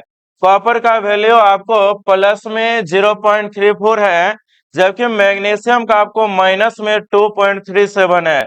इसी वैल्यू को रख के हम लोग को निकालना था ई नॉट सेल।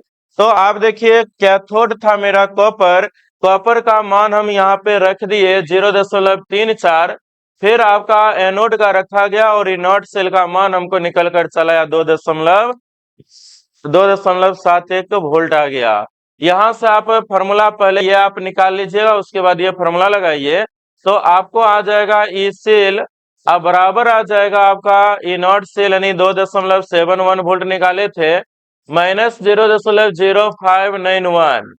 और एन जो है आप जानते हो कि अभिक्रिया के दौरान जो इलेक्ट्रॉन भाग लेता है वही आपका होता है एन, यानी इलेक्ट्रॉन की संख्या होती है। तो मैग्नीशियम जा रहा है मैग्नीशियम आयन में 2 इलेक्ट्रॉन वो लूज कर रहा है, त्याग कर रहा है, तो एन का मान हम लोग 2 रखेंगे। लॉग आपको दिया हुआ मैग्नीशियम आयन की सांद्रता दे रखा है 0.01 और कॉपर आयन की सांद्रता कितना दिया है, ये आपका है 0.001 है, यहाँ पर भी है। तो आप देखिए दोनों का वैल्यू क्वेश्चन में समान दे रखा है, ये देखिए दोनों में वही है, एक आपका यहाँ पे ज्यादा है तो देख लीजिए क्या आएगा। इसमें आपका जो ये सांद्रता दे रखा है, ये यहाँ पर भी आपका एक 0 और है, तो यहाँ पर भी रखिएगा आप, तो ये आ जाएगा आपको इस तरह से। कॉपर अरे का बच्चों नमस्कार, सांद्रता कैसे कम हैं आप है सभी, और उम्मीद कर मैग्नीशियम का ज्यादा था। जब आप इसको सॉल्व कीजिएगा तो नीचे आपको तो आता 30 आ जाता और ऊपर में आपको आ जाएगा 40। तो आप यहाँ से देखिएगा ओवरऑल आपको कट के बचेगा 10 और log 10 का मान हम लोग जानते हैं कि वो 1 होगा। तो आपका E cell equal to 2.71 minus 0.0591 divided 2 और log 10 जो है इसका मान आप लोग जान रहे हो ये होता है 1, तो 2.71 माइनस 0.0591 डिवाइडेड 2 बचा और log 10 का मान जानते हैं 1। यहाँ से हम लोग इस सेल निकालना है, तो आप क्या कीजिए इस वैल्यू को रखिए और मान को कैलकुलेट कीजिए 2.71 और जब इसको डिवाइड कीजिएगा तो आपको क्या आएगा वो देखिए, डिवाइड करने पर तो इसको डिवाइड कीजिएगा तो कितना आ जाएगा, उसको आप देखिए तो आएगा 0.02 आ जाएगा और 1 बचा तो आपको कितना आ जाएगा, तो यहाँ से 18 फिर आपका यहाँ से ये 9 आपका आ जाएगा। तो देखिए यहाँ से क्या आ रहा है, थोड़ा यहाँ पर आप लोग डिवाइड कीजिए और जोड़िए, तो सिंपल सा है। यहाँ पे 0.0 था हम रख दिए, 2 से काटोगे 4 आपका 1 बचेगा, फिर से आपका 19 बचा तो 2 नमा करोगे तो 18, 1 बच गया, तो फिर यहाँ से आप 5 कीजिएगा। इस वैल्यू को आप लोग को जोड़ना है और जोड़िएगा यहाँ से, और उसके बाद यहाँ पे देख रहे हो घटाने वाले हैं, तो घटाएंगे तो ये मान कितना आएगा, तो लगभग इसको आप मान सकते हो यहाँ पे कितना है, तो आपका दे रखा है ई सेल इक्वल टू आपका है 2.71 है, माइनस आप इसको क्या करो, ये तो मान सकते हो कि आपका ये दिया है 0.029 दे रखा है, तो यहाँ से अगर आप इसको सॉल्व कीजिएगा तो ये लगभग आप 3 मान सकते हो, तो आपका आ जाएगा 0.03 मान सकते हो। और जब ये मानोगे तो ये घटाने के बाद ये सेल का जो मान है हम लोग को चल आएगा 2.6 और 8 आ जाएगा, इतना वोल्ट आ जाएगा। सिंपल सा है, चारों क्वेश्चन आपको ऐसे ही बनेगा। जो आपको बाईं तरफ लिखा हुआ वो आपका एनोड हो जाएगा, दाईं तरफ वाले आपका कैथोड हो जाएगा। और यहाँ से आपको सभी जो बताना है, आपको फॉर्मूला था ई सेल निकालने के लिए ई नॉट सेल, तो हमारे क्वेश्चन में ई नॉट सेल नहीं दिया हुआ था, तो ई नॉट सेल निकालने का फॉर्मूला हम लोग जानते हैं, अवकरण विभव कैथोड का और माइनस करते हैं एनोड का अवकरण विभव।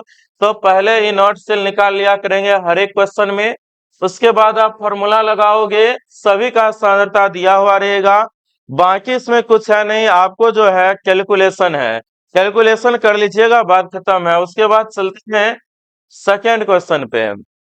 आपको देखिए ये वाला वैल्यू आप लोग देखिए सेम ही दे रखा है, फिर से आपका पहला अप्रोच होना चाहिए कि हम ई नॉट सेल निकालें। ई नॉट सेल के लिए फिर से आप लगाओगे ई कैथोड माइनस ई एनोड, और आप जानते हो अवकरण विभव रखना होता है।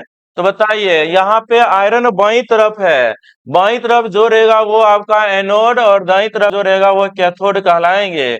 और हाइड्रोजन के लिए हम लोग जानते हैं कैथोड या एनोड की तरह काम करे, दोनों के लिए जो उसका मान है शून्य माना जाता है, ये बात हम लोग जान रहे हैं पहले से। तो क्या करोगे यहाँ से, तो 0 आ जाएगा माइनस। अब हम देख लेते हैं कि आयरन का वैल्यू कितना दिया हुआ है हमारे क्वेश्चन में। आयरन का जो भी वैल्यू दिया होगा उस मान को हम लोग को रख लेना है। तो यहाँ देखिए कितना दिया है, आयरन का अवकरण विभव है -0.44 दे रखा है, इसी वैल्यू को हम लोग रखेंगे तो क्या आएगा, तो आप लोग देखिए यहाँ से माइनस में दे रखा है -0.44 दे रखा है, तो आपको जो है यहाँ से ई नॉट सेल जो निकल कर चला आया वो आपका माइनस माइनस प्लस यानी 0.44 हो गया। अब फिर से फॉर्मूला लगाएंगे यहाँ से ई सेल इजकल टू आएगा ई नॉट सेल, अब माइनस करेंगे 0.0591 divided N log anode divided cathode लगाएंगे हम।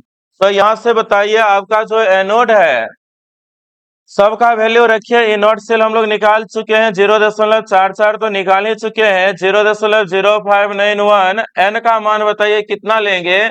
तो आपको जो है Fe से Fe+2 में जा रहा है, इसका मतलब क्या 2 इलेक्ट्रॉन त्याग कर रहा है और 2 इलेक्ट्रॉन त्याग किया तो एन का वैल्यू 2 लेंगे। लॉग एनोड की सांद्रता डिवाइडेड कैथोड, तो एनोड का देखिए ये वैल्यू दिया है 0.001 दिया हुआ है।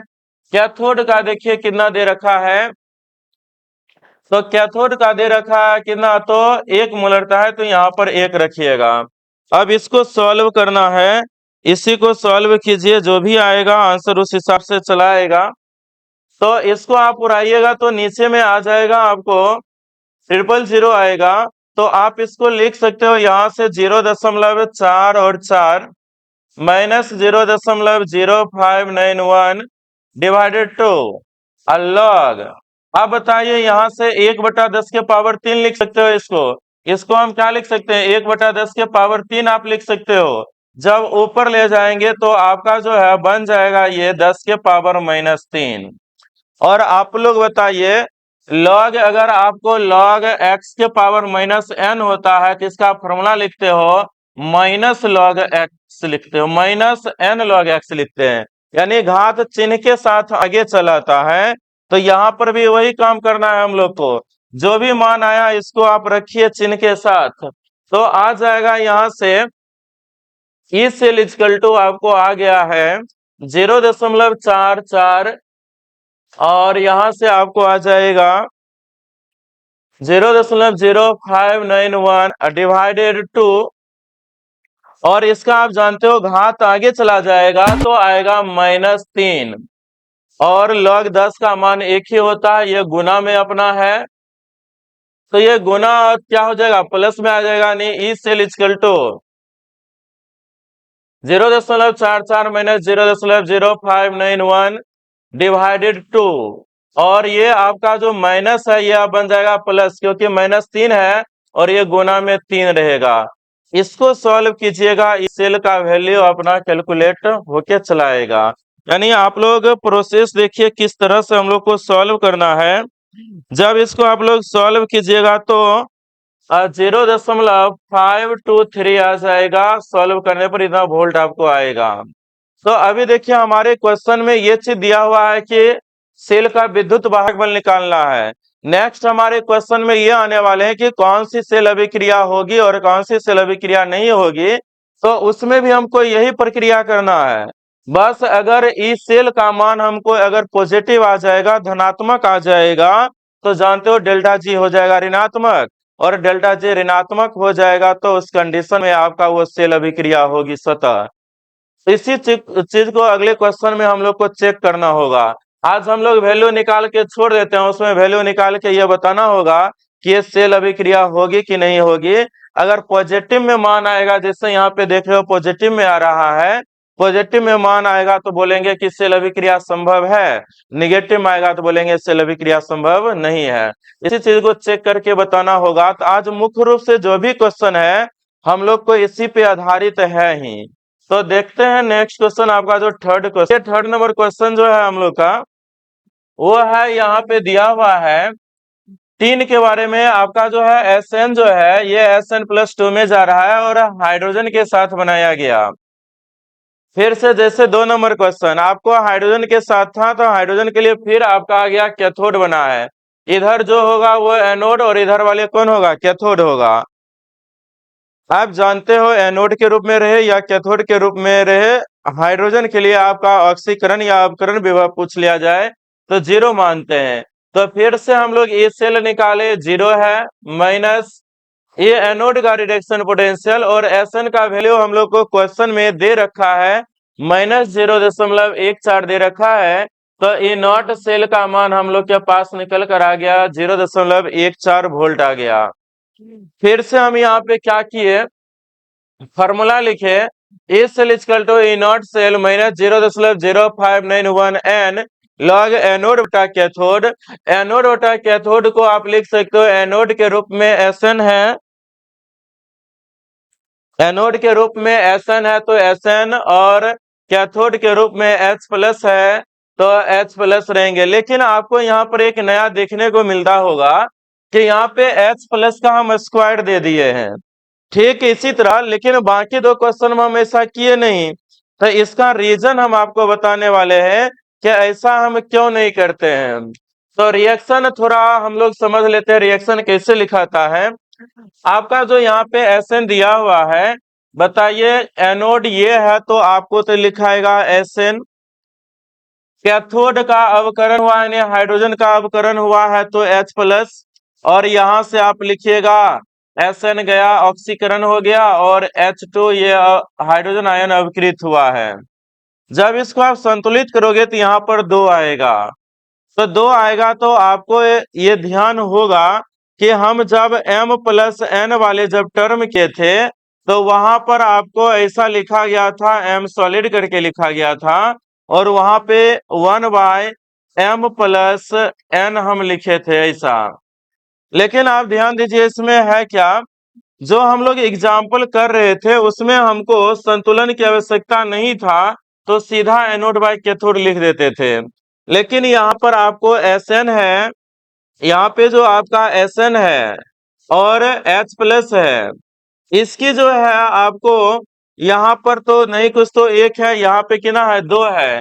जब भी हम एनोड या कैथोड की सांद्रता लिखते हैं तो उसकी जो मोल की संख्या होता है उसके मोल की संख्या को हम घात में रखते हैं।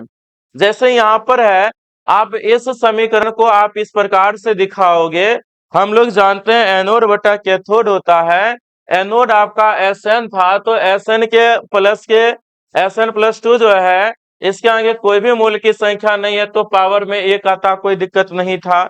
इसी तरह जब आप हाइड्रोजन आयन की सांद्रता लीजिएगा मोल 2 है तो घात में आपको 2 लेना पड़ा। लेकिन हम लोग जो एग्जाम्पल पढ़े थे वो था जिंक वाले, जिंक वाले से जब हम लोग किए थे, इसको प्रूव किए थे तो आया था जिंक आयन, और यहाँ पर हम लोग का था कॉपर।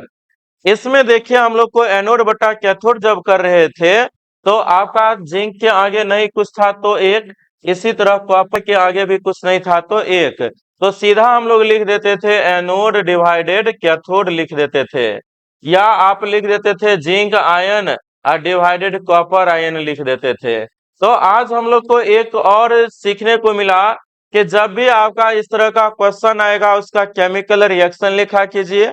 जब केमिकल आप रिएक्शन लिखोगे तो आपको ये पता चल जाएगा कि कब हमको घात देना होगा, और वो जो पावर में है 2 रहेगा 3 रहेगा वो निर्भर करेगा उसके कोएफिशिएंट पर, यानी मोल की संख्या पे निर्भर करेगा। तो आप लोग इसी तरह से और भी क्वेश्चन आएंगे उस पर भी इस चीज को ध्यान रखना है। आप आगे देखिएगा जब इसको आप सॉल्व किए हो तो बाकी आपका ये चीज नया इसमें सीखने वाला था, नहीं तो बाकी आपका कैलकुलेशन है। आपको Sn का दे रखा था सांद्रता और यहाँ पर आपको H प्लस का भी दे रखा हुआ था सांद्रता, उसी वैल्यू को रखे 0 से 0 चला गया। उसके बाद जब हम यहाँ देखें तो आप इसको 0.05 लिख सकते हो, नीचे बच गया हम लोग को 0.02 का स्क्वायर बचा तो हमने उसी को 2 बार लिख दिए। पॉइंट उड़ाए तो 1 वाले से 1 चला गया, जब यहाँ पे उड़ाए तो मेरा कितना आया 100 आया। जब 100 आया तो यहाँ से फिर आप सॉल्व करोगे तो 500 आया था, 500 डिवाइडेड 4 आया, तो इसको जब डिवाइड करेंगे तो आपको 125 यानी कि आपका 125 आ गया। अब इसका हमको लॉग का मान निकालना था, लॉग 125 का मान निकालना था। तो सिंपल है, आप लॉग 5 का मान जानते हो, लॉग 5 जानते हो तो आप लिख सकते हो लॉग 5 को आप 125 को लिख सकते हो, क्या लिख सकते हैं, तो आप लिख सकते हो इसका क्या क्यूब लिख सकते हो, 5 का क्यूब लिख सकते हैं। और यहां से आप इसको लिखिएगा क्या 3 log 5 रख दोगे, 3 log 5, और यहाँ से मान रख दो 3 तो है ही, log 5 का मान रख दो और जो भी मान आएगा वो आपका आएगा 2.09 आ जाएगा। 125 का मान आएगा। इसको हम जब सॉल्व किए तो ये 0.08 वोल्ट निकल कर आया। बाकी आपका जो पहले फर्स्ट और सेकेंड क्वेश्चन में किए सेम कैलकुलेशन आपका थर्ड में भी है। केवल सीखने के लिए हमको यही आया था कि यहाँ पे घात क्यों दिए। तो रासायनिक समीकरण लिखोगे अपने आप पता चल जाएगा कि घात किस में होगा और किस में नहीं होगा। नेक्स्ट क्वेश्चन देखते हैं, उसमें भी कुछ ऐसा ही आएगा हम लोग को, तो देखेंगे उसमें क्या करना है। तो देखिए आपका 4 नंबर जो है, 4 नंबर दिया गया, हम इसमें आपको अच्छे से रिएक्शन लिख के बताए हैं कि जैसे आपका Br2 Br माइनस दिया हुआ है, ये तो क्लियर है कि इधर वाला एनोड होगा और इधर वाले कैथोड होंगे। इसमें किसी को तो डाउट नहीं होना चाहिए कि जो बाईं तरफ है एनोड, दाईं तरफ है कैथोड होगा। इससे हमको ये पता चला कि एनोड पर ऑक्सीकरण होता है। यहाँ पे आपको Br2 लिखा हुआ है, तो Br2 से Br माइनस जाएगा तो ये तो पॉसिबल है नहीं, क्योंकि Br2 से Br माइनस गया तो इसने इलेक्ट्रॉन ग्रहण किया। इलेक्ट्रॉन ग्रहण करने वाला अपकरण कहलाएगा। इसलिए आपको बताया गया था कि धातु और धातु आयन के बीच एक लंबवत रेखा का हम लोग प्रयोग करते हैं रिप्रेजेंटेशन में। तो आप यहाँ ध्यान दीजिएगा, Br2 से Br माइनस दिया तो इधर वाले को एनोड लिखना है, यानी Br को ऑक्सीकरण करवाना है। तो ऑक्सीकरण करवाने के लिए हमको Br माइनस से Br2 में जाना पड़ेगा। आप ऐसे नहीं जा सकते हो, Br2 से Br माइनस करवा दोगे तो ये तो हो गया अवकरण, क्योंकि ये अकेले है, इसका ऑक्सीकरण अवस्था हो जाएगा 0। तो आप बताओ, जब 0 से माइनस में गया इलेक्ट्रॉन ग्रहण किया, ये तो अवकरण हो गया। लेकिन हमको ये बाईं तरफ लिखा हुआ, इसका मतलब क्या, इसका ऑक्सीकरण करवाना पड़ेगा। मीन्स ये Br माइनस से Br2 जा रहा होगा। इसलिए आपको यहाँ पे रिएक्शन में देख रहे हो Br माइनस था और हाइड्रोजन इधर था H प्लस। इसने इलेक्ट्रॉन त्याग करेगा, इसका ऑक्सीकरण होगा एनोड, इसने ग्रहण करेगा अवकरण होगा कैथोड कहलाएगा। यहाँ पे हमको Br2 और H2 बना, लेकिन संतुलन के लिए हमको 2 का प्रयोग करना पड़ा। अब सब कुछ फिर से फॉर्मूला सेम रहेगा। ई सेल इजकल टू आया ई नॉट सेल माइनस 0.0591 डिवाइडेड 2। ये आया लॉग आपका, बोले थे कि जो आयन होते हैं उसके मोल की जो संख्या होगा उसको पावर में दो। उसी तरह Br माइनस है, आयन है और इसकी मोल की संख्या 2 है तो 2 का स्क्वायर किए। H प्लस है तो इसकी भी मोल संख्या 2 है तो हमने 2 का स्क्वायर कर दिया। अब यहाँ पर क्या है, आपको ई नॉट सेल का मान निकालना था। तो ई नॉट सेल का मान आप सेपरेट भी निकाल सकते हो, नहीं तो आप डायरेक्ट भी करो, कोई दिक्कत नहीं है। बार बार सेपरेट निकालने से फायदा है नहीं।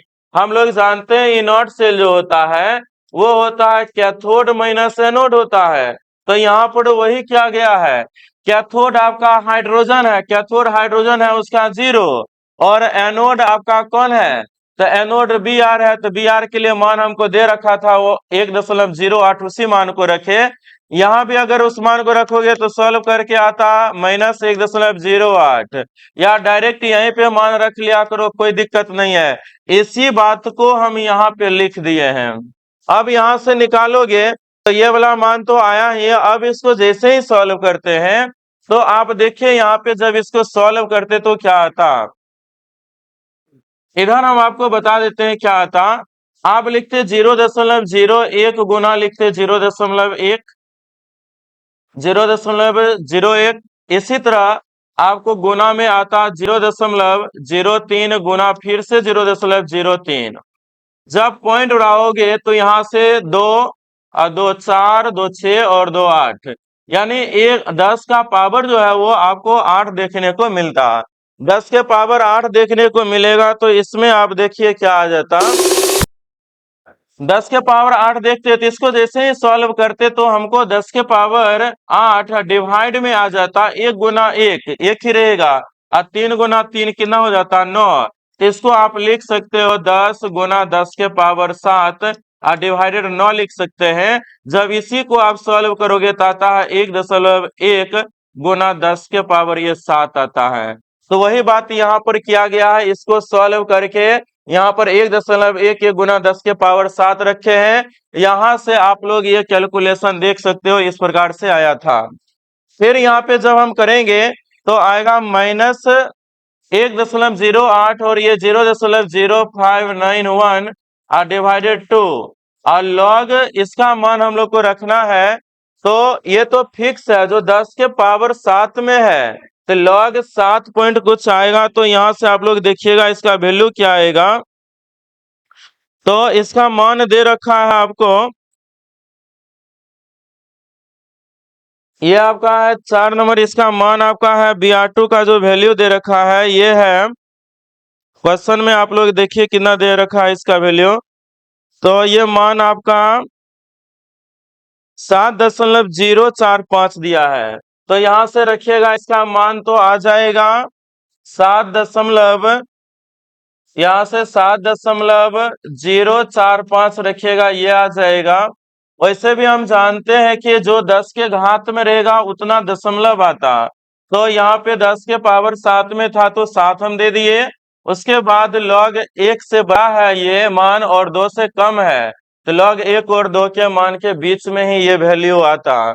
तो यहाँ से आपका ये वैल्यू आइए जब सॉल्व करेंगे तो 1.08 और ये माइनस ही रह जाएगा 0.0591 डिवाइडेड 2 और ये गुना में आपको साफ है 7.045 है।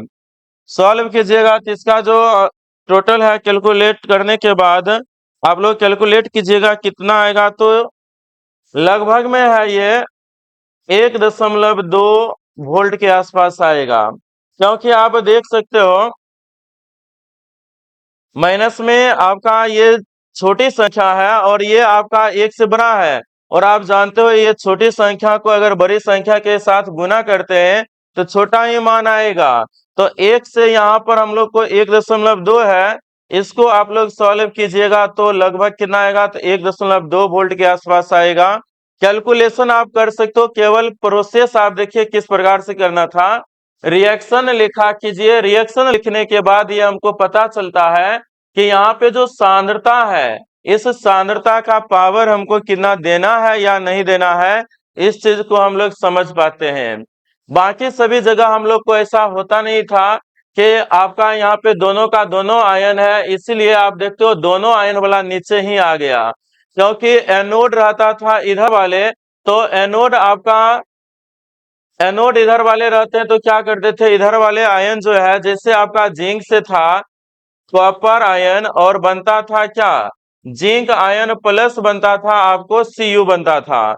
तो इधर जो रहता था आयन, जो अभिकारक इधर आयन रहता था वो नीचे में रहता था, और उत्पाद वाला जो आयन रहता था वो ऊपर में रहता था। यहाँ पर भी देखिए दोनों का दोनों आयन अभिकारक में ही है, इसलिए दोनों आयन को नीचे ही दर्शाया गया है। तो मेन है ये रिएक्शन आपको ध्यान होना चाहिए तुलना करने के लिए। देख रहे हो जब हम लोग गैल्वेनिक सेल पढ़े, जो आयन के रूप में अभिकारक की ओर था वो था हम लोग को नीचे, उत्पाद में जो आयन में था वो ऊपर था, लेकिन यहाँ मेरा दोनों का दोनों आयन अभिकारक की ओर है, इसलिए दोनों आयन नीचे ही रह गए और मोल की संख्या को हम घात में दे दिए। ऐसे मत सोचिएगा एनोड हमेशा ऊपर ही जाएगा, कैथोड हमेशा नीचे ही जाएगा, निर्भर करेगा आयन है किधर। आयन अगर अभिकारक में है तो वो नीचे रहेंगे, उत्पाद में रहेगा तो वो ऊपर रहेगा। इस प्रकार से आप लोग ध्यान दीजिएगा। नेक्स्ट क्वेश्चन चलते हैं। आपका ये क्वेश्चन अच्छे थे और एक ही क्वेश्चन में 4 शामिल था तो थोड़ा समय लगा।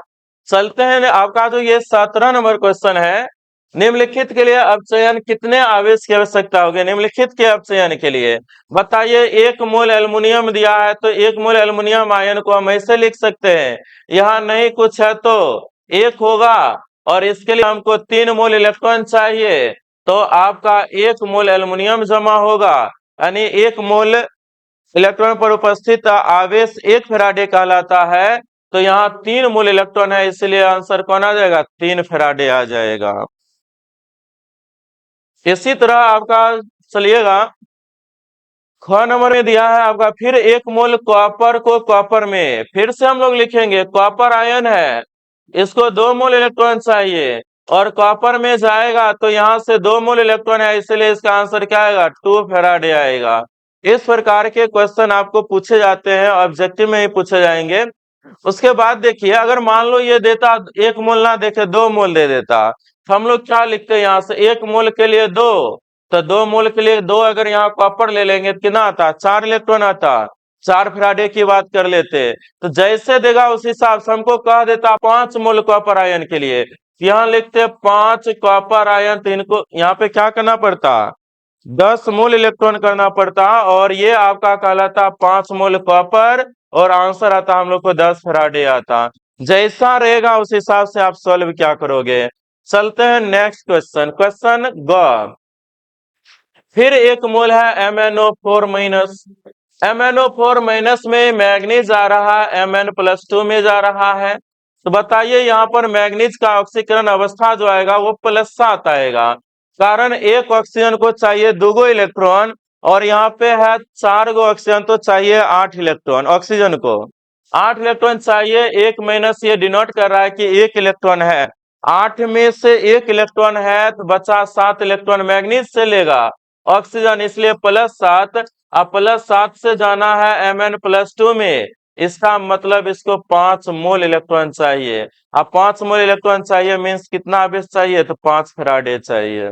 सिंपल सा क्वेश्चन है, और इस टाइप के क्वेश्चन बोर्ड में आपको आएंगे, इसलिए आप रफली इसको बनाइएगा। ऑक्सीकरण संख्या निकालने के लिए आना चाहिए आपको। फिर से देखिए, कैल्शियम क्लोराइड उसी टाइप का है, CaCl2 दिया, तो बताइए ये टूटेगा तो बनेगा कैल्शियम आयन और क्लोरीन आयन बनेगा, और हमको बोल रहा है कि 20 ग्राम कैल्शियम के लिए, तो इसे लिख लीजिए ना, कैल्शियम आयन है, 2 मोल इलेक्ट्रॉन ग्रहण करेगा, बनेगा कैल्शियम। मतलब 2 फैराडे आपका जब आवेश प्रवाहित करवाओगे तो 40 ग्राम जमा होगा, क्योंकि कैल्शियम का द्रव्यमान जानते हैं 40। तो आप लिख सकते हो, उल्टा भी लिख सकते हो, 40 ग्राम इक्वल टू 2 फैराडे लिख सकते हैं। हमको बोला गया केवल 20 ग्राम के लिए, तो 1 ग्राम के लिए आप निकालोगे तो 2 फैराडे डिवाइडेड आ जाएगा 40, इसलिए करेंगे 20 ग्राम के लिए, तो आ जाएगा 2 फैराडे डिवाइडेड 40, और गुना आ जाएगा आपका 20, कट जाएगा, आपको आ जाएगा आंसर 1 फैराडे आ जाएगा। जब भी आया करे आयन का केस, बस आप ऐसे ही सॉल्व कीजिए, आयन में तोड़िए, देखिए 1 मोल आयन बनाइए, और उसको आप क्या कीजिए, आयन को इलेक्ट्रॉन ग्रहण करवा के परमाणु में आप उदासीन बना दो। उदासीन जैसे ही बना दिए, तो हमको इससे पता चला कि जब 2 फैराडे हम आवेश प्रवाहित करवाते, तो कैल्शियम का द्रव्यमान हम जानते हैं 40, तो लिख दिए 2 फैराडे इक्वल टू 40, या लिखेंगे 40 ग्राम इक्वल टू कितना, 2 फैराडे। और हमको बोला गया था 20 ग्राम कैल्शियम के लिए, 1 ग्राम के लिए जब निकाले तो 40 से डिवाइड किए, और फिर 20 ग्राम के लिए आपको गुना कर दिए। तो जब भी ऐसा आएगा तो 1 के लिए निकाल के जितना का पूछेगा उतना से हम गुना कर दिया करेंगे। नेक्स्ट क्वेश्चन भी आपका सेम इसी प्रकार है। 19 नंबर देखिए क्या दिया गया है। 19 नंबर, 1 मोल H2O2 के लिए, अगर आपको याद हो तो हम लोग इलेक्ट्रोलाइसिस में वैद्युत अवघट में पढ़ते थे, 4 OH माइनस करके पढ़ रहे थे। ये आया कहां से होगा, यही बात ध्यान देना है, तो ध्यान देना ये आया कहां से होगा। तो 4 मोल जो H2O है, जब ये टूटा होगा तो बना होगा 4H+, और फिर बना होगा आपको OH माइनस, कितना, तो 4 ये भी बना होगा। इसी 4 OH माइनस से हम लोग ये बना रहे थे कि 2 मोल H2O बन जाता है और 1 मोल O2 बन जाता है, यही बनता है। तो हमको बोला गया 1 मोल H2O से, जब 4 मोल H2O हम यूज करते हैं तो 4 OH माइनस बना, 4 OH माइनस से हमको 2 मोल तो जल बना और 1 मोल ऑक्सीजन गैस बना। लेकिन जब हमने यहाँ पे 4 मोल जल का प्रयोग किया, तब जाके यहाँ पर हमको 1 मोल ऑक्सीजन गैस बना। लेकिन यहाँ पर ध्यान देने वाली बात है, नहीं तो क्वेश्चन आपसे गलत हो जाएगा। ध्यान देने वाली बात क्या है कि हमने 4 मोल जल का तो प्रयोग किया, लेकिन जैसे ही इस रिएक्शन को आगे बढ़ाए तो आयन में टूटा। लेकिन फिर अगले स्टेप में क्या देख रहे हैं, जो 4 OH माइनस है वो 2 जल के अणुओं को बना भी रहा है। तो ओवरऑल मेरा जो है जल का अणु खपत कितना हुआ, तो आप देखिए यहाँ पर हम आपको 4 इलेक्ट्रॉन लिखने के लिए भी बाकी है। ओवरऑल आप देख रहे हो, हमने 4 जल के अणु का प्रयोग में लाया, 4 प्रयोग में लाया, ये आयन में टूट गया, फिर से देख रहे हैं इस आयन में उपस्थित जो 4 OH माइनस है, वो फिर से आपको जब ये संयोजित हुआ और ये आपको संयोजित होकर एक स्टेबल यौगिक का निर्माण किया, अस्थायी यौगिक बनाया, तो देख रहे हो 4 जल के अणुओं में से पुनः 2 जल के अणुओं बन चुका है। यानी ओवरऑल जल के अणु खपत कितना हुआ, तो ओवरऑल जल के अणु 2 खपत हुआ, क्योंकि 4 यहाँ खपत हुआ था, लेकिन अगले रिएक्शन में उसी से 2 मोल जल बन गया। इसका मतलब हम बोल सकते हैं जब 2 मोल H2O खत्म होगा तो 1 मोल ऑक्सीजन गैस बनेगा। आप बोल सकते हो यहां से। लेकिन हमारे क्वेश्चन में क्या बोल रहा है कि 1 मोल H2O होना चाहिए, तो हम देख रहे हैं 2 मोल H2O से 1 मोल O2 बन रहा है। तो आपसे क्या बोला गया, कितने कूलम आवेश की आवश्यकता होगी, यही बात बोला गया। तो आप बताइए 1 मोल बनने के लिए कितने कूलम आवेश हमको लग रहा है। तो आप बताइए जैसे 1 मोल ऑक्सीजन बना तो 4 इलेक्ट्रॉन मुक्त हो रहे हैं, 4 इलेक्ट्रॉन से कितना, 4 फेराडे आप बोलिएगा। इसी तरह जब 2 मोल मेरा जल खपत हो रहा है, 1 मोल ऑक्सीजन गैस बना, तो 4 फेराडे आवेश की आवश्यकता हुआ।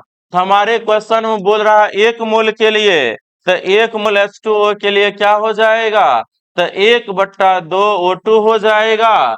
इसको भी 2 से डिवाइड कीजिएगा, 2 फेराडे आ जाएगा आंसर।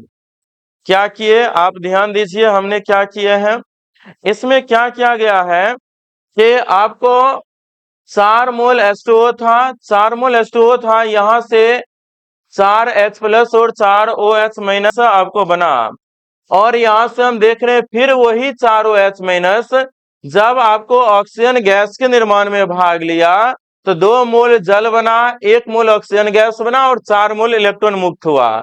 तो ओवरऑल हमको ये देखने को मिला 4 मोल हम जल प्रयोग में लाए, उसमें से पुनः मेरा 2 मोल जल बन चुका था, तो ओवरऑल जो खपत हुआ था वो केवल 2 मोल जल खपत हुआ था। तो इसीलिए हम लिखे 2 मोल जल खपत होने से 1 मोल ऑक्सीजन गैस बना और 4 इलेक्ट्रॉन मुक्त हुआ, तो हम 4 फेराडे लिख दिए। अब यहां से हमको तो 2 मोल जल से निकालना नहीं था, 1 मोल से निकालना था, तो हम सब में 2 से डिवाइड कर दिए। यानी 1 मोल H2O जब खपत करोगे, आधा मोल आपका ऑक्सीजन गैस बनेगा, जिसके लिए 2 फेराडे आवेश की आवश्यकता होगी। कूलम में बोला गया तो आप लिख सकते हो 2 गुना और 1 फेराडे बराबर होता है 96,500। गुना कीजिएगा, ये आपको कूलम में आंसर आ जाएगा। जैसा आंसर पूछेगा वैसे बता सकते हो आप। कूलम में विद्युत की आवश्यकता पूछा गया था। चलिए हम ख नंबर पे चलते हैं। 19 का ख जो है, ख है आपका 1 मोल FeO को Fe2O3 में ले जाना है। ये बात है तो हम लोग देख लेते हैं। 1 मोल जो है FeO को ले जाना था, Fe2O3 में ले जाना था। ऑक्सीकरण संख्या निकालोगे, यहाँ +2 आएगा, क्योंकि एक ऑक्सीजन को 2 इलेक्ट्रॉन चाहिए, +2 आएगा। यहाँ पर एक ऑक्सीजन को चाहिए 2 इलेक्ट्रॉन, तो 3 को 6 चाहिए, यहाँ पे 3 इलेक्ट्रॉन देना पड़ेगा। यहाँ पे आयरन है +2 में, यहाँ पे है आयरन +3 में, तो बोला गया 1 मोल ही ये होना चाहिए। मतलब Fe+2 से आपको जाना है Fe+3 में, और Fe+2 एक ही मोल होना चाहिए। मतलब हमको एक ही होना चाहिए। तो यहाँ देखोगे आपका क्या जरूरत पड़ेगा, कितना इलेक्ट्रॉन निकालना पड़ेगा, तो देख सकते हो आपको जाना है FeO से Fe+3 में। इसका मतलब क्या कि Fe+2 जब बदला होगा Fe+3 में, तो 1 इलेक्ट्रॉन यानी 1 मोल इलेक्ट्रॉन त्याग किया होगा। 1 मोल इलेक्ट्रॉन त्याग करने में कितना, तो 1 फेराडे आवेश की आवश्यकता यहाँ पे पड़ा होगा। तो आपको 1 मोल ये बोला गया है, 1 मोल ये बोला गया है, इसलिए आंसर जो है आपका क्या आ जाएगा, 1 फेराडे आ जाएगा। लेकिन यहीं पर हमको बोल देता 1 मोल Fe2O3 के लिए, तब हमको दो आयरन चाहिए था उत्पाद की ओर, तो हमको यहाँ 2 लेना पड़ता। तो यहाँ पर भी हम तब 2 करते और यहाँ 2 इलेक्ट्रॉन आता, 2 फेराडे मेरा आंसर आता। जब ये बोलता Fe2O3 बोलता है 1 मोल बन रहा है, तब हमको आयरन को 2 करने के लिए हमको यहाँ 2 लेना पड़ता। लेकिन हमारे क्वेश्चन में जो था उसके अकॉर्डिंग हम बात करें तो बोला गया क्या 1 मोल आपका FeO बोला गया। इसलिए अभी हम इस टर्म को जो क्वेश्चन बोला है उसी को हम कवर करेंगे। यहाँ पर भी आपका जो है एक ही रहेगा। आपको दोनों टर्म बता दिए। जब FeO 1 मोल बोला है तो आपको केवल 1 फैराडे की आवश्यकता हुआ। अगर ये हमको 1 मोल बोल देता तो हमको ये लेना पड़ता 2 मोल, क्योंकि इधर 2 आयरन है तो इधर भी हमको 2 करना पड़ता। उस कंडीशन में मेरा ये वाला टर्म आ जाता। तो ध्यान दीजिए यहाँ से क्या आएगा सुन, 1 फैराडे है। अब निश्चित रूप से आपको नेक्स्ट क्वेश्चन देखिएगा, इस तरह से सॉल्व करना है सभी क्वेश्चन को। अब इसमें जब आप आओगे तो देखो इसी में आपको बताना है कौन से अभिक्रिया होगा और कौन से अभिक्रिया नहीं होगा। तो यहाँ पे जो भी रिएक्शन दिया गया है आप लोग जब चेक करोगे तो आपको रासायनिक अभिक्रिया सभी को चेक करना पड़ेगा कौन कैसे हो रहा है। पहले दिया है Fe+3 से I-। बताओ यहाँ पर I- आने से क्या हो गया, I- आने से आपको जो है ये ऑक्सीकरण करवाना पड़ेगा। कारण आप इसका जब इलेक्ट्रॉनिक विन्यास लिखते हो तो ये होता है आपका 2 8 18 हो गया 28। फिर इसी प्रकार से जाओगे तो 18 8 7 ये सब करने पड़ते हैं। यानी बाह्यतम कक्षा में आयोडीन का जो है वो 7 इलेक्ट्रॉन होता है। यहाँ पे जब रिएक्शन लिखोगे तो आपको लिखना पड़ेगा I- प्लस Fe+3 लिखना पड़ेगा। और ये आपको बनेगा, ये आपको क्या बनेगा तो बनेगा यहाँ से Fe+2 प्लस I-2 बनेगा 1/2 I2 बनेगा। इस तरह से बनेंगे तो आप लोग चेक कीजिए यहाँ से क्या होगा। I- प्लस Fe+3 से बना आपको Fe+2 1/2 I2 बन गया। अब देखिए यहाँ पे जो भी मान दिया गया है ये नॉट सेल का आप मान निकालिए। जैसे ही नॉट निकालिएगा आपका क्वेश्चन बनना शुरू हो जाएगा। तो निकालिएगा तो सबका मान दे रखा है कितना, तो दे रखा है तो ई सेल निकालो। यहाँ से ई सेल होता है कैथोड माइनस एनोड। तो आपका जो है आयोडीन का ऑक्सीकरण हुआ तो ये हो जाएगा आपका एनोड और इसका मान दे रखा है 0.77। आयरन के लिए आप देखोगे ये आपका है एनोड और ये है आपका कैथोड है। कैथोड माइनस एनोड करना होता है। सक्रियता श्रेणी में आपको एनसीईआरटी जब देखिएगा तो हमने जो मान लिखाए हैं उससे भी कुछ बाहर क्वेश्चन जो आते हैं उसका क्वेश्चन में भी मान दे रखा हुआ है। Fe+2 से Fe+2 में अगर जाना, Fe+3 से Fe+2 में जाओगे तो उसके लिए मान होता है 0.77। क्योंकि हम जब इस सेल का मान निकालते हैं तो कैथोड माइनस एनोड रखना होता है। और यहाँ पर मेरा कैथोड है और माइनस आपको एनोड करना होगा। तो एनोड हुआ I- वाले और आयोडीन का मान है 0.54 है। यहाँ से करोगे घटाने के बाद ये जो मान आपका आ रहा है 0.23 वोल्ट आ रहा है। इसका मतलब ये जो है सेल अभिक्रिया संभव है। यानी जिसमें आपको इस सेल का मान पॉजिटिव आएगा वो सेल अभिक्रिया होगा, जिसमें निगेटिव आएगा वो सेल अभिक्रिया नहीं होगा। सेकेंड क्वेश्चन आप देखिएगा, ये तो फर्स्ट था। सेकेंड क्वेश्चन देखते हैं क्या है, वो है Ag और Au। Ag Au है तो बताइए कौन होगा। तो आपका Cu+ लिखाएगा, तो Ag लिखाएगा प्लस आपको क्वेश्चन में दे रखा है। ये बनेगा आपको Cu+2 और बन जाएगा यहाँ से 2Ag बन जाएगा। इस तरह से जब बनेगा फिर से आप लगाइएगा ई सेल इजकल टू, तो बताइए किसका ऑक्सीकरण हो रहा है।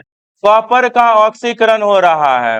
ऐसा कहोगे क्यों माने, तो रीजन है आप इसका अवकरण नहीं करा सकते हो कॉपर का, क्योंकि अवकरण में इसका इलेक्ट्रॉन ग्रहण करना। धातु कभी भी इलेक्ट्रॉन ग्रहण करके ऋण आवेश अपने ऊपर उत्पन्न नहीं करेगा। इसलिए यहाँ पे कॉपर आपका एनोड हो जाएगा, सिल्वर आपका कैथोड हो जाएगा। अब फिर से मान रखिए किसका कितना दिया है।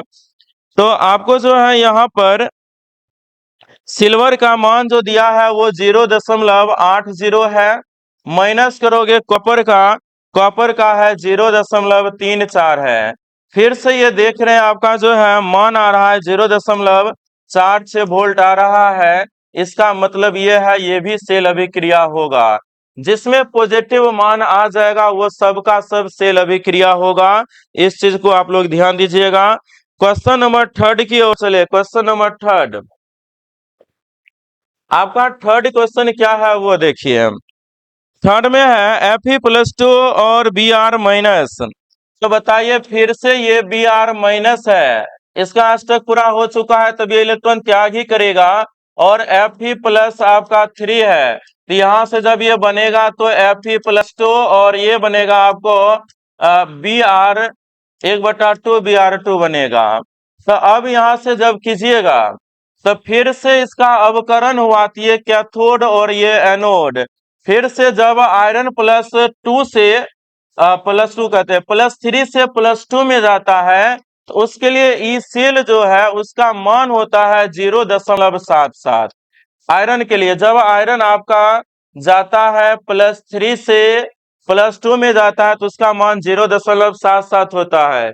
आप लोग का जो नोट मिला है ना उसमें शायद आपका जो है ये लिखा हुआ है कि Fe+3 से जब Fe+2 में जाता है तो उसके लिए -0.77 लिखा हुआ है।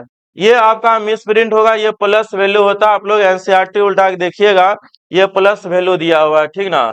तो आपको आंसर मैच करेंगे एनसीईआरटी के अकॉर्डिंग यहाँ पे प्लस दिया हुआ है ठीक।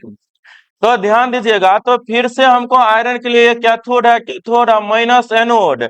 तो देखो Br- का मान कितना दे रखा है।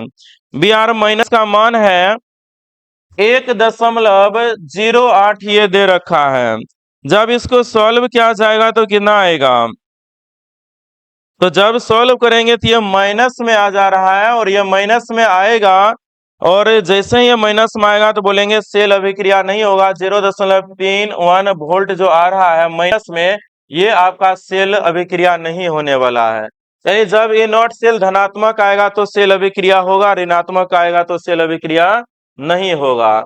चलते हैं नेक्स्ट क्वेश्चन आपका है इसी तरह से आपको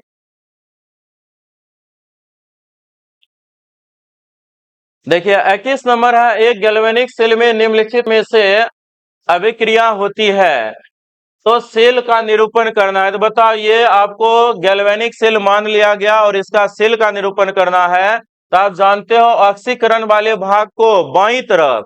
तो ऑक्सीकरण किसका हो रहा है। कॉपर से कॉपर आयन में जा रहा है तो ऑक्सीकरण तो लिखेंगे Cu से गया Cu+2 में। इसी तरह आपको सांद्रता नहीं दिया है तो एक मोलरता मानिएगा।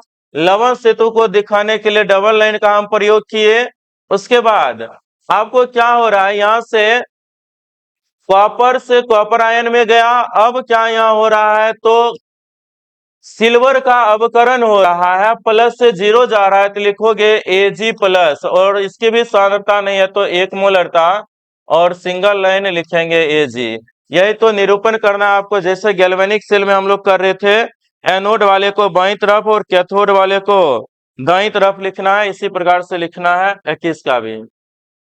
22 देखिए दिया है CuSO4 के घोल में इतना एम्पियर। तो विद्युत धारा का मान कितना दिया है तो 0.25 एम्पियर दे रखा है।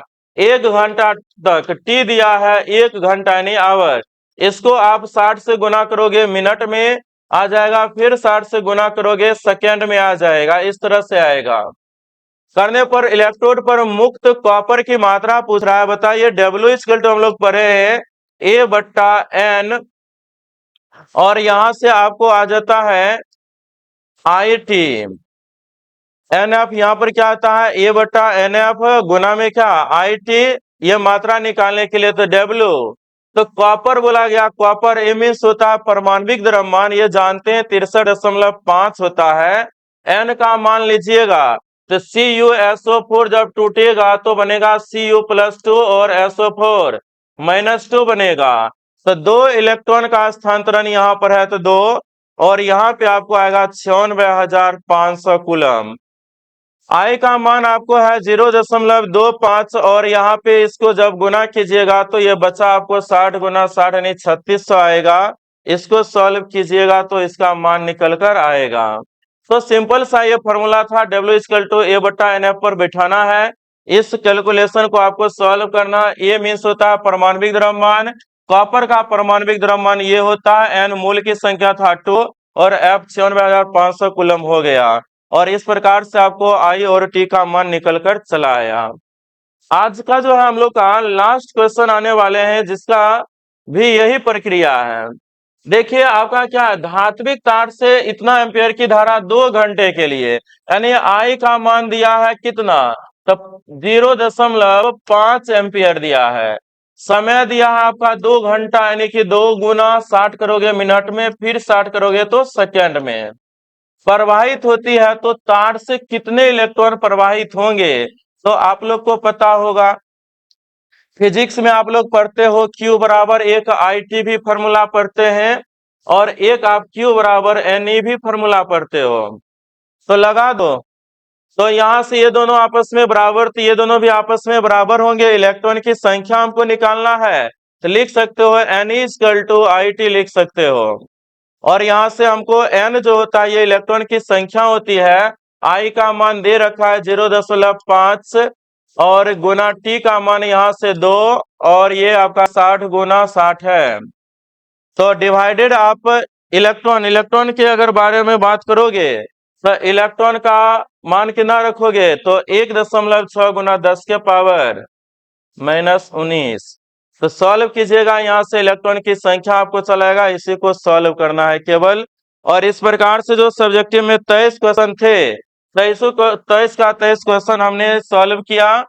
आप लोग को उम्मीद करते हैं इसमें कोई डाउट नहीं रहा होगा। आगे अगर किसी तरह कोई दिक्कत होता है तो आप लोग कमेंट करके जरूर बताइएगा, उस पर हम बात करेंगे। साथ ही अगले दिन जो है आप लोग को क्वेश्चन बैंक का जो भी ऑब्जेक्टिव होगा उसको हम कवर करेंगे। तो आप लोग इतना जो ऑब्जेक्टिव करवाया गया वो, और जो सब्जेक्टिव न्यूमेरिकल क्वेश्चन करवाया गया, इसको कवर कर लीजिएगा। तो अगले दिन हम क्वेश्चन बैंक को कवर करेंगे। तो आज के लिए इतना ही रहेगा। सभी बच्चों को गुड नाइट।